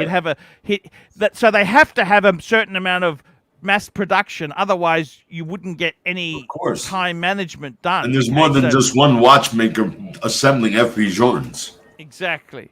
And I think people get very fantasiful. You know, I think the biggest crime in the industry is how much Chinese parts they actually use. Oh. I think some of these big makers, they get parts. Now, they're very clever. They don't get the Chinese to put it together, but they get a wheel done, a sprocket, a this and that, made in different things, send it to one spot, and then they put it together, which is... It's just the fact that labor in a lot of European countries is so very expensive. High. It's so expensive. Plus, you need experienced watch guys like Alex, because in Canada, there's only one school left that teaches watch repairs. It's a 3-year program. It costs 20,000 Canadian, so Australian, a year to go. Yep. You got to pass all the tests, and there's no market for it. Watchmakers don't make money like they used to back in the day. You can't buy parts. You can't buy parts. Rolex won't sell you nothing. 100%. So that's the sad thing about that trade. It's a lost art.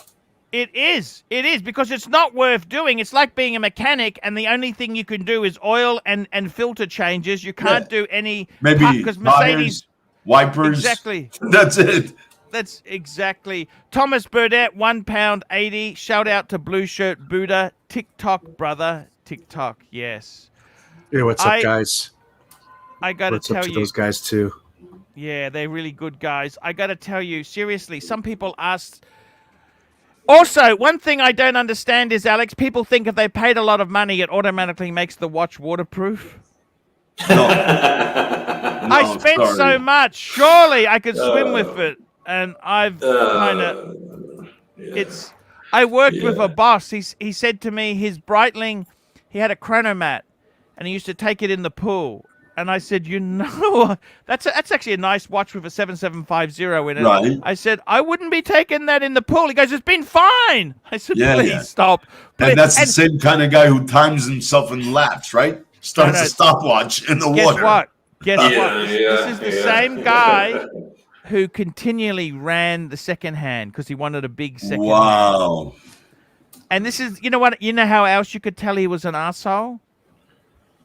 He used to leave his car outside at night. He never had a garage. There you go. If you don't look after your car, he just leave. I said, so don't you have a garage? No. And I just knew he was a bad guy based on the fact he would leave his car out. And, you know, that's just, this is the sort of people they are there. People get Archie, crazy. this afternoon, there was a guy who was mad about finding a dress watch with a screw down crown. I go, tell me the purpose why you would wear a leather strap, precious metal or stainless dress watch, and you want a screw down crown. What does a screw down crown do? It just gives extra protection against water resistance. Are you planning to swim, shower? What are you doing with this watch? What did he say? Never answered. Hey, I got the perfect one for you. I know the watch, by the way. Is it? No, actually, you know the Patek, the 5107 and the 5127? That's the Crown Guard Calatrava. That actually has a screw-in crown. Oh, there you go. Okay, see, we needed the Pontiff earlier today. But let me tell you something. Can I tell you a confession? Do you find that useless? I actually find the crown itself, it feels like a piece of aluminum because it's so hollow and thin because it got... Right. I actually prefer a flush fitting crown. Me because too. The crown is solid and it just has a beautiful feel to it. I actually think the crown on the 5107, 5127 feels like shit. It feels like aluminum foil. That's because it's precious. It's gold. Because they have to hollow it out for it to be pushed in. Exactly. It's shit. Why do you need a screw down crown on a dress watch? I don't get that. And you know one of the worst watches with a screw down crown I hate, absolutely hate. Audemars Piguet Royal Oak. Yeah. That shaft. Alex was talking about that before. The shaft is shit. In APs, I've had a couple of them that are they just don't last. I don't know why. Yep. And send it to AP and you'll see how much money you lose. Barbsby, $5. Alex, what are some of your most problematic watches to fix? What are some of most problems you commonly find in a watch or a particular brand? Good question, Barbsby. You know, before he answers that, I just wanted to say that I've been having trouble winding my 5196. That damn crown is so small, I can't freaking wind the damn thing. It's like a lot of work for me to wind it. I don't know. You should get a rubber thumb. Like a WATCHMAKER, and it'll be easier to grip with the rubber, with the resistance on the metal. Okay, I didn't know they had. They're very cheap too. You can pick them up, at Michael's craft shops. Okay.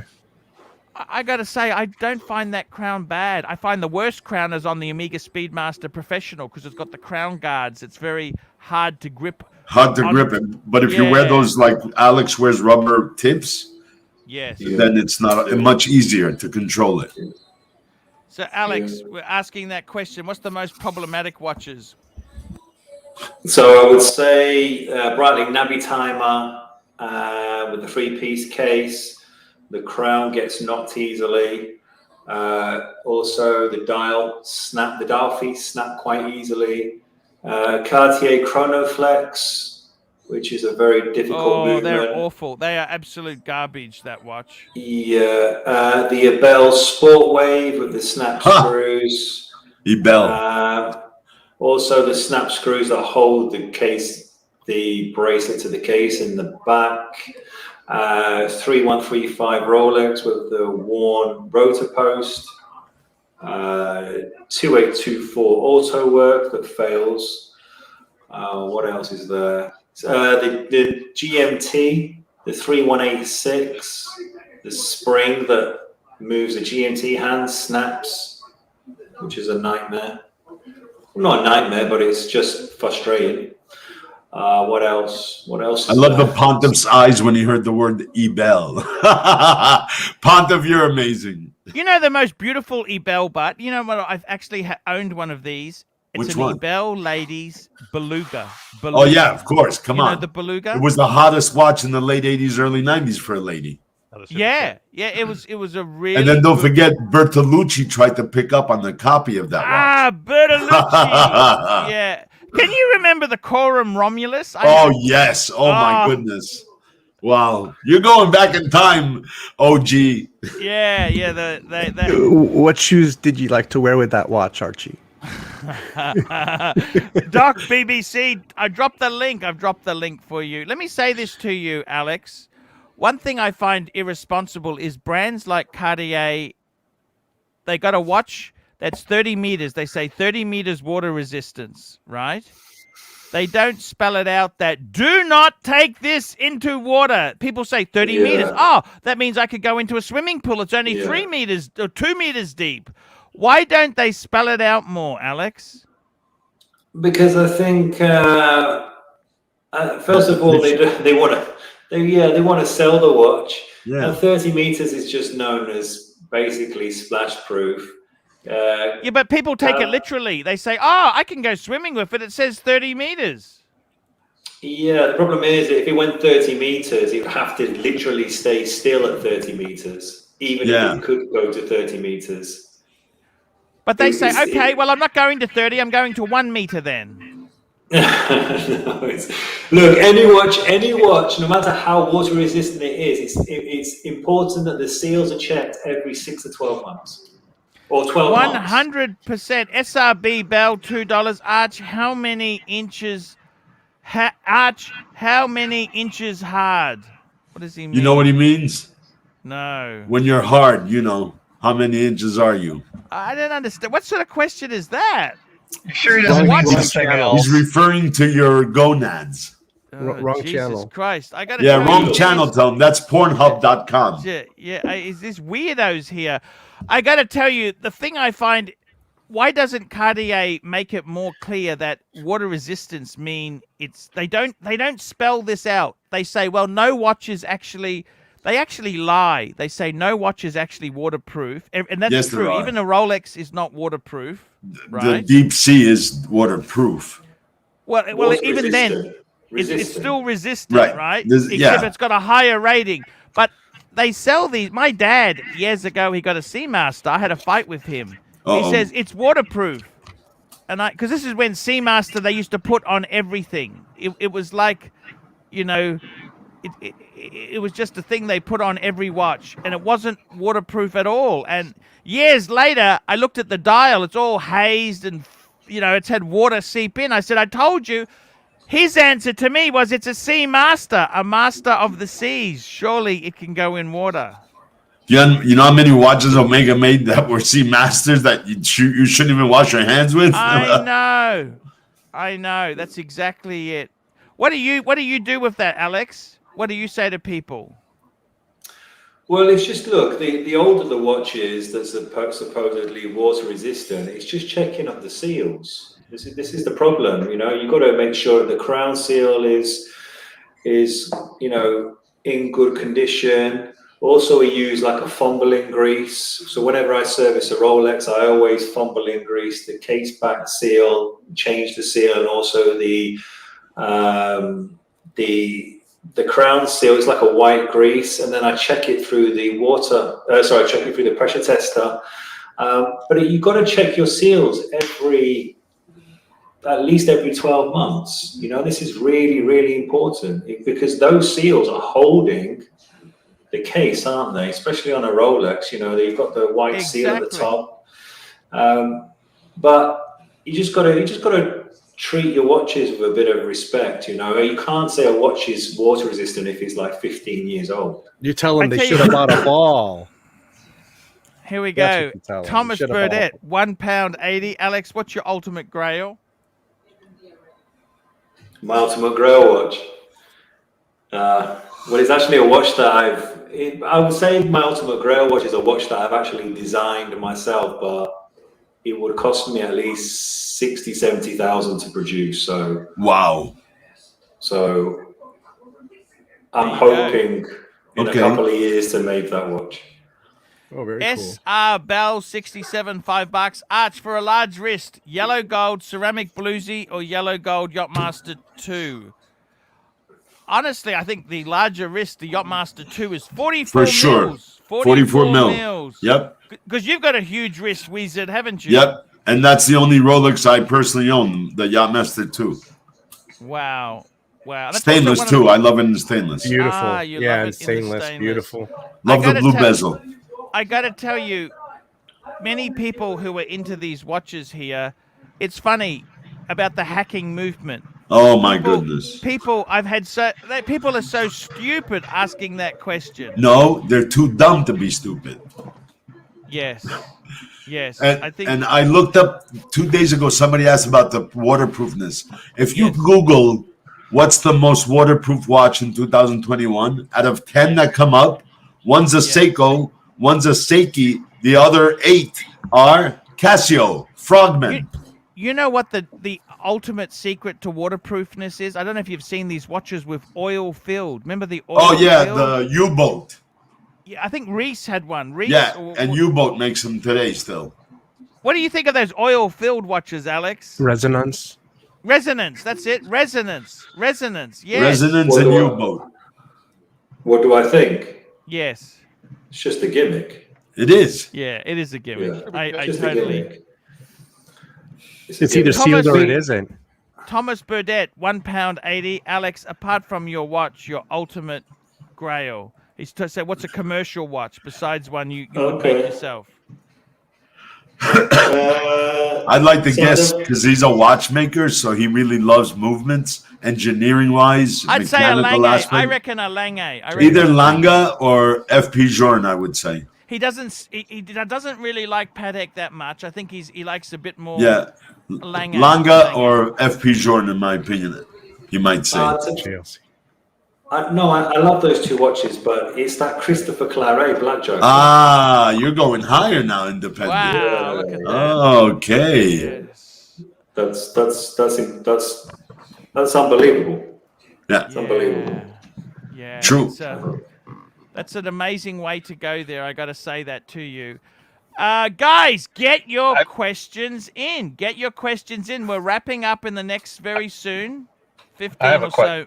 Yeah, Doc, BBC. Doc. Whoa, wants it's to Doc. ask you- What's up, Doc? How's it going, Rich Buddy? It's been a while. Yeah. I didn't recognize. So I have a question for Alex, actually. Okay. I have a couple of vintage watches, and from the 60s, 66, both of them. One's a 1019 and the other's a 6239. And my watchsmith for both of them said he wouldn't recommend doing anything to them, that they're in pristine condition. They are pretty much safe queens. He wouldn't recommend doing anything. Thoughts?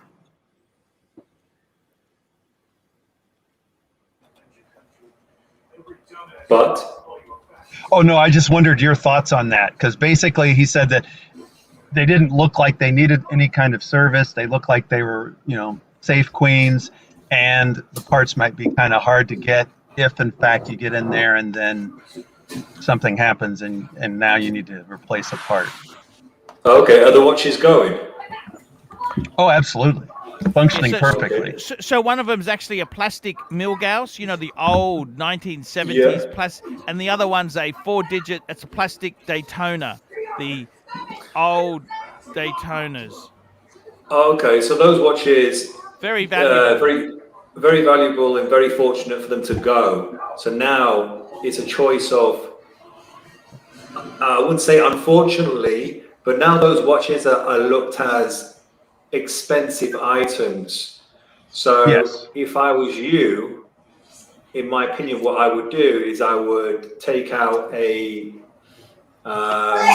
one of those insured deposit safes and put them in there and forget about them, because you don't want to be, because of what they are. And I'm against what I'm going to say, but I'm contradicting myself. I would just put them away and just leave them as they are. I wouldn't start messing around with them or start changing anything on them, because if they are original to how they should be, then I will just put them away and leave them. If he wants to get some enjoyment of them, he should probably get them serviced, but shouldn't he? But it's all about who's servicing it, though. It's like That's the this, problem. okay? say you got an Aston Martin DB5, right? An original Aston Martin there, right? Say, for example, you've got an Aston Martin. The best thing you can do is, do you either put it into a cocoon and just let it sit there for 20 years? Or do you say, you know what, I'd like to occasionally drive this. I'd like to go to a car show. I'd like to go to a restaurant in my Aston Martin. So you've got to say to yourself, if you're going to use it a bit, if you're going to use it, you've got to get it oiled and serviced, don't you? You just don't keep driving because you will cause more damage. Do you see what I'm saying?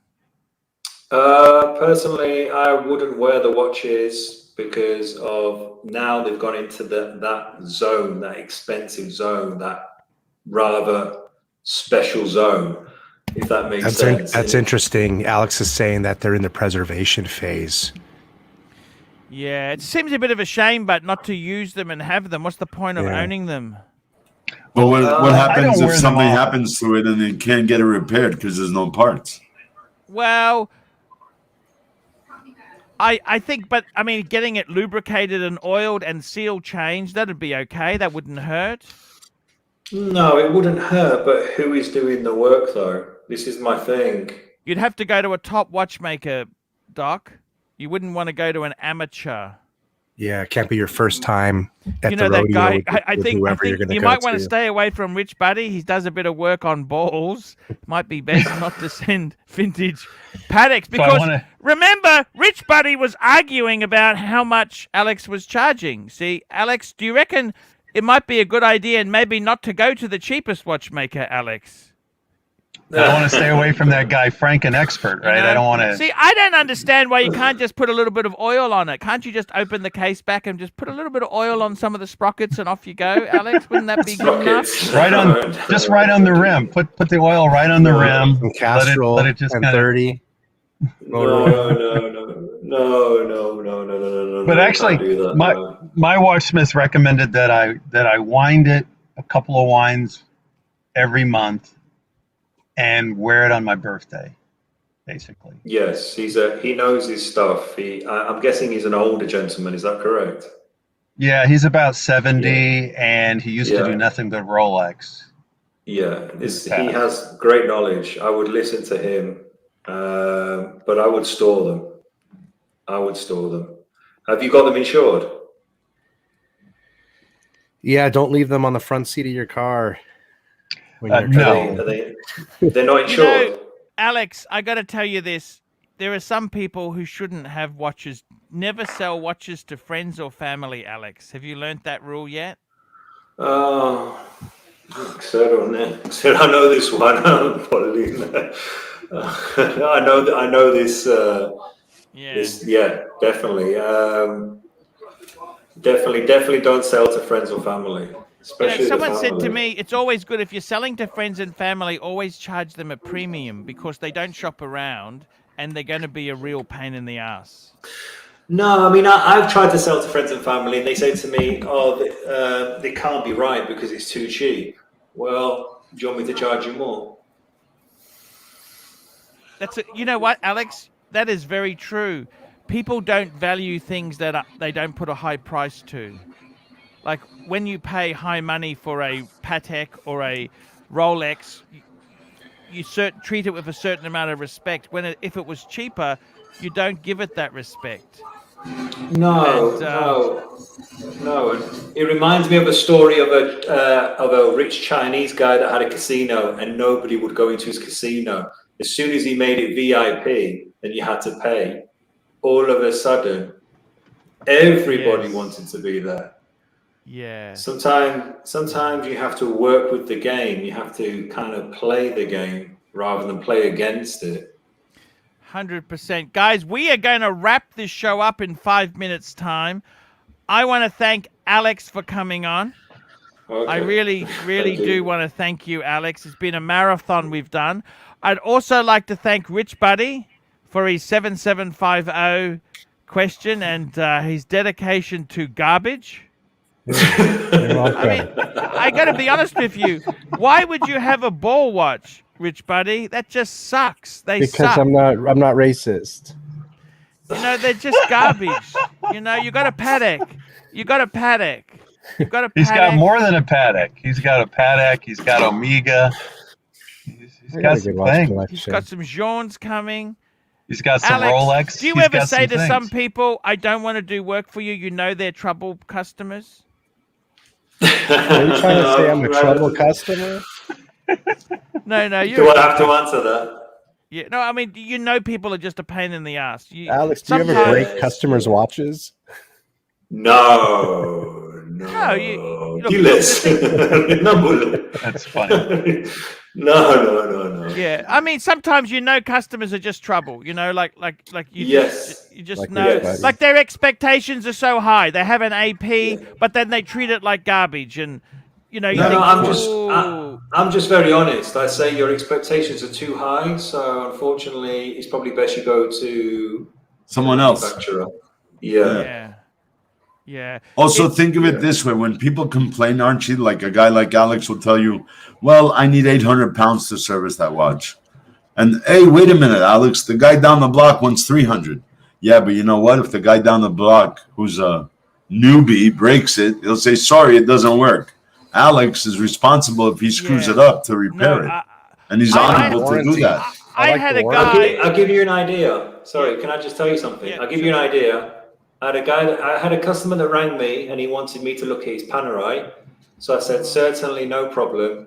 If you email me some pictures, I will be able to tell you if I'm able to work on it because of the restricted parts, the Panerai, and I'll see what I can do. And if I can't help you, I can refer you to somebody else. He didn't send me any pictures. He left me a 3-hour review saying customer won't service my Panerai, and he spelled Panerai wrong. You can get that removed.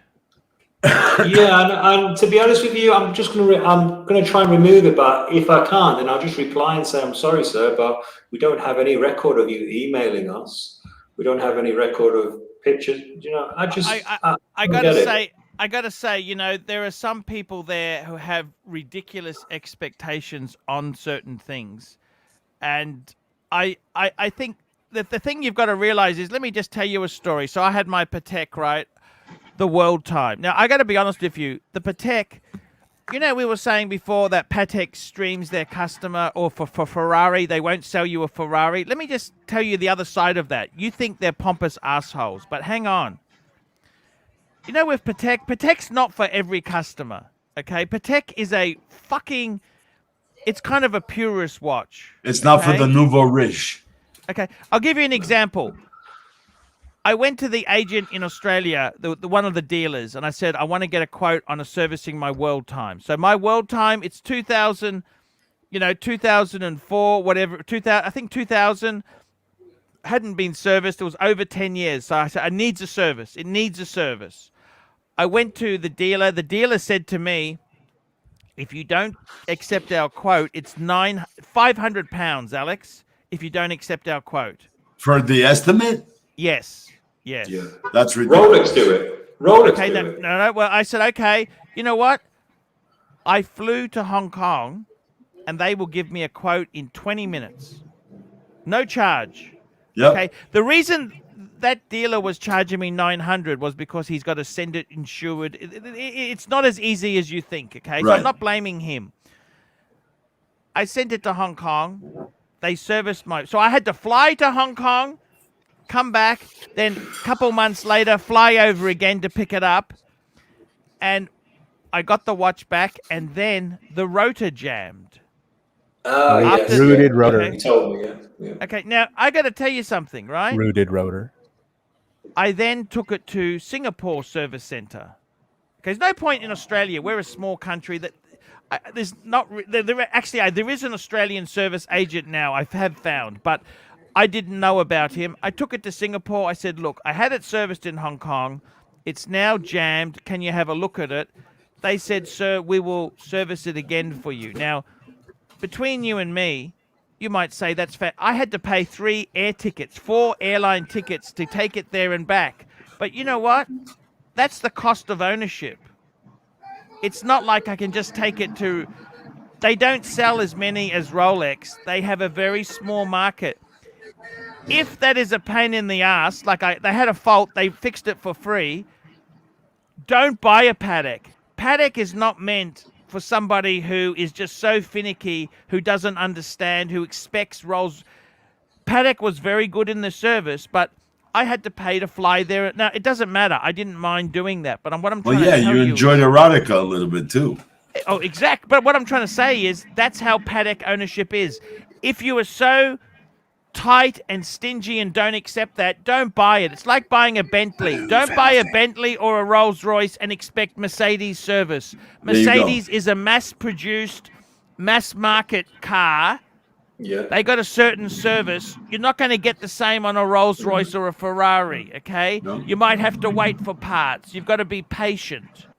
You see what I mean? And I think some customers would hit the roof. Why did this... Well, things happen. They did the right thing. You don't make it... So what I'm trying to tell you is there are certain customers whose expectations are absolutely fucking ridiculous. Rooted rotor, that's exactly it. They are ridiculous. Their expectations, you could never meet their expectations. The problem is, in this day and age, I had that fuckwit Lolex on my show. Listen to this. He bought a book from Amazon on watches. He didn't think the book was very good. After he read the fucking thing, he didn't think the book was very good. He sent it back to Amazon for a refund. Now, between you and me... Your book? Didn't he do the same thing with Luxury to Last? No, but he Isn't that did the rumor? He did it with a Rolex book, because I got the same book, okay? You can't send the fucking thing back and say, you know what, I didn't really like how it was written. All of my fucking watch books, I tell you honestly, not many of them are very good. A lot of them are... That fucking George Daniel book, that's so complicated, right? What the fuck? I don't like half these books. These books are I get a smidgen of information out of each one, right? But most of them are photography. Most of them are all about photography. Anyway. I collect these things, right? That's okay. But if you are so pedantic and it's got to be a good book, see these new generation, they're this new Instagram, this new social media. The guy sent it back. I said, how can you send it back? That's just so wrong. It's morally wrong, I think. Do you understand what I mean? It's morally wrong. You read the fucking book. You didn't like it. I fucking have a whole stack of books on the floor here that I read half of it and thought this book is boring. I can't fucking get my money back. People's expectations are ridiculous. I'm just saying they're ridiculous. Yeah. It's the world we live in now. Well, actually, 100%. a lot of people send them back even if they enjoyed it once they're finished with it. Yeah. Well, that's just wrong. I think that's just wrong. You can't really do that. And watch people, I got to be honest with you, they're timing it to the second. Jesus Christ. I love paddock. I love my world time. The reason why, I said to somebody, they had this argument with a dickhead on the hacking. I said, the world time has solved that hacking problem. No secondhand. That solves the hacking problem, doesn't it? I call that buyer's remorse. Buyer's remorse. And I personally think that when you buy a watch and you want to take it back, you're an adult. You made a decision to buy that watch. You can't take it back because you decided you no longer like it. So many people do this on brand new and pre-owned watches. I don't think it should be allowed. If you bought the watch and there's nothing wrong with it, you shouldn't be allowed to take it back because you've decided that your wife doesn't like it or your husband doesn't like it. It's not Kmart. No. And you know what? The worst fucking thing is, I know a watch dealer, he sold a Cartier to this lady. She came back 2 years later, and this is what they do. They say, it's not keeping good time. It's not keeping good time. It's a fucking lie. You know what I mean? They lied. He put it on the testing machine. It was fine. Yeah. He tried it for 2 weeks. She keeps saying it's not keeping good time. She wants her money back. Some of these customers are fucking nuts. Yeah. And you can tell they're nuts because they ask stupid questions about hacking. Yeah. And the other ridiculous thing is, should you go for a white dial or a black dial? Does it really matter? The crazy eyes also give it away. The crazy eyes. The crazy eyes there. I got to be honest with you. There are some the people in the watch community. I got to be honest with you, Alex. You really get some really assholes in the watch industry. There are some idiots.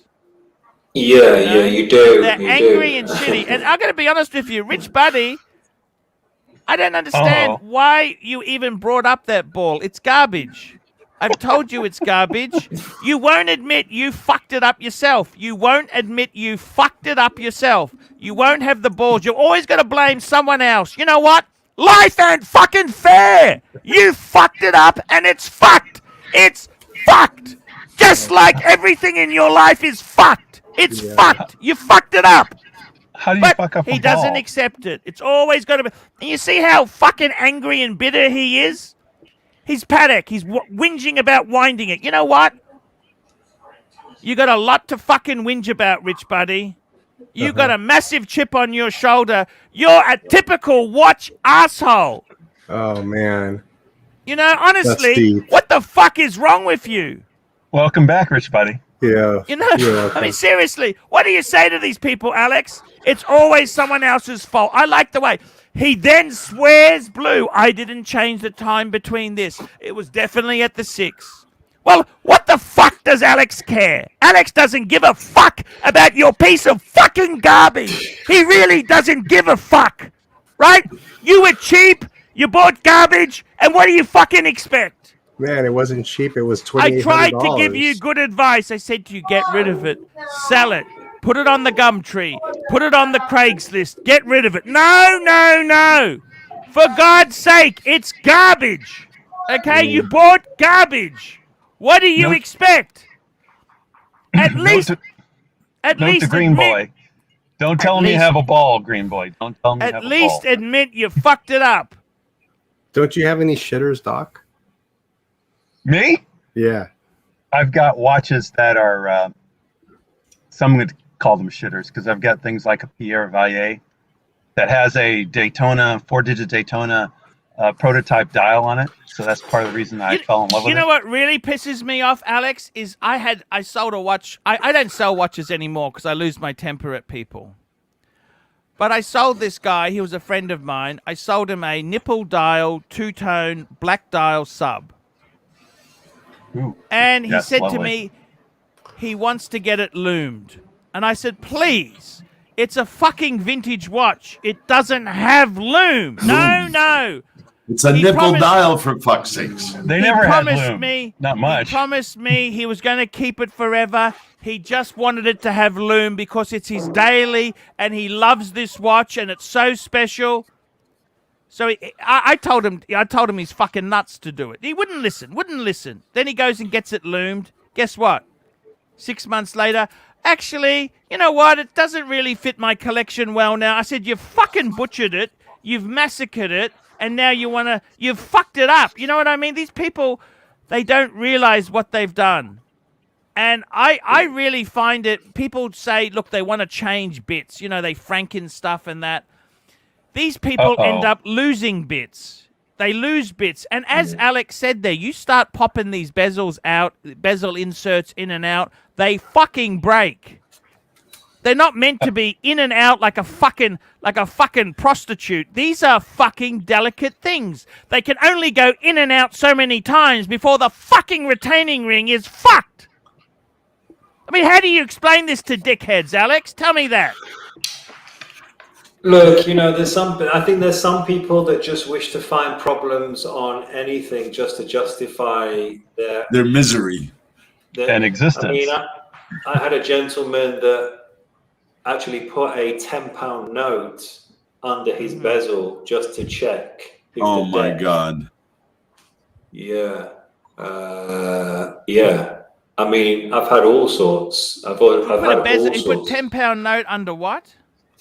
So, you know, he had I think a Rolex Day. Yeah. And he floated the bill underneath the bezel to see if it stuck good. Yeah, to see if it was level, because he had the watch polished. Also, I've had people weigh their watches before and after to see. What do you say to these idiots? Well, the thing was, I actually, to prove a point, I actually, on my Instagram, there's I think a Rolex Daytona, I think it's a Daytona Platinum. I weighed it before I polished it, and I weighed it after I polished it, and it was in a bad condition. And guess what? Exactly the same. Exactly the same. I still show that video to people, but they still ask me. Yeah, I tell you what, there are some Not people everybody has to take science when they go to school. No, they don't. There are some people who shouldn't just get rid of these super chats here. Roar of the Tiger, $2. Time for Archie's clone Azam. Clonazepam. Clonazepam. Okay, That's a barbiturate. It's a downer. $2. Alex should hire AC3 as a customer service rep. There we go. I was thinking he should hire AC3 as his anger management person.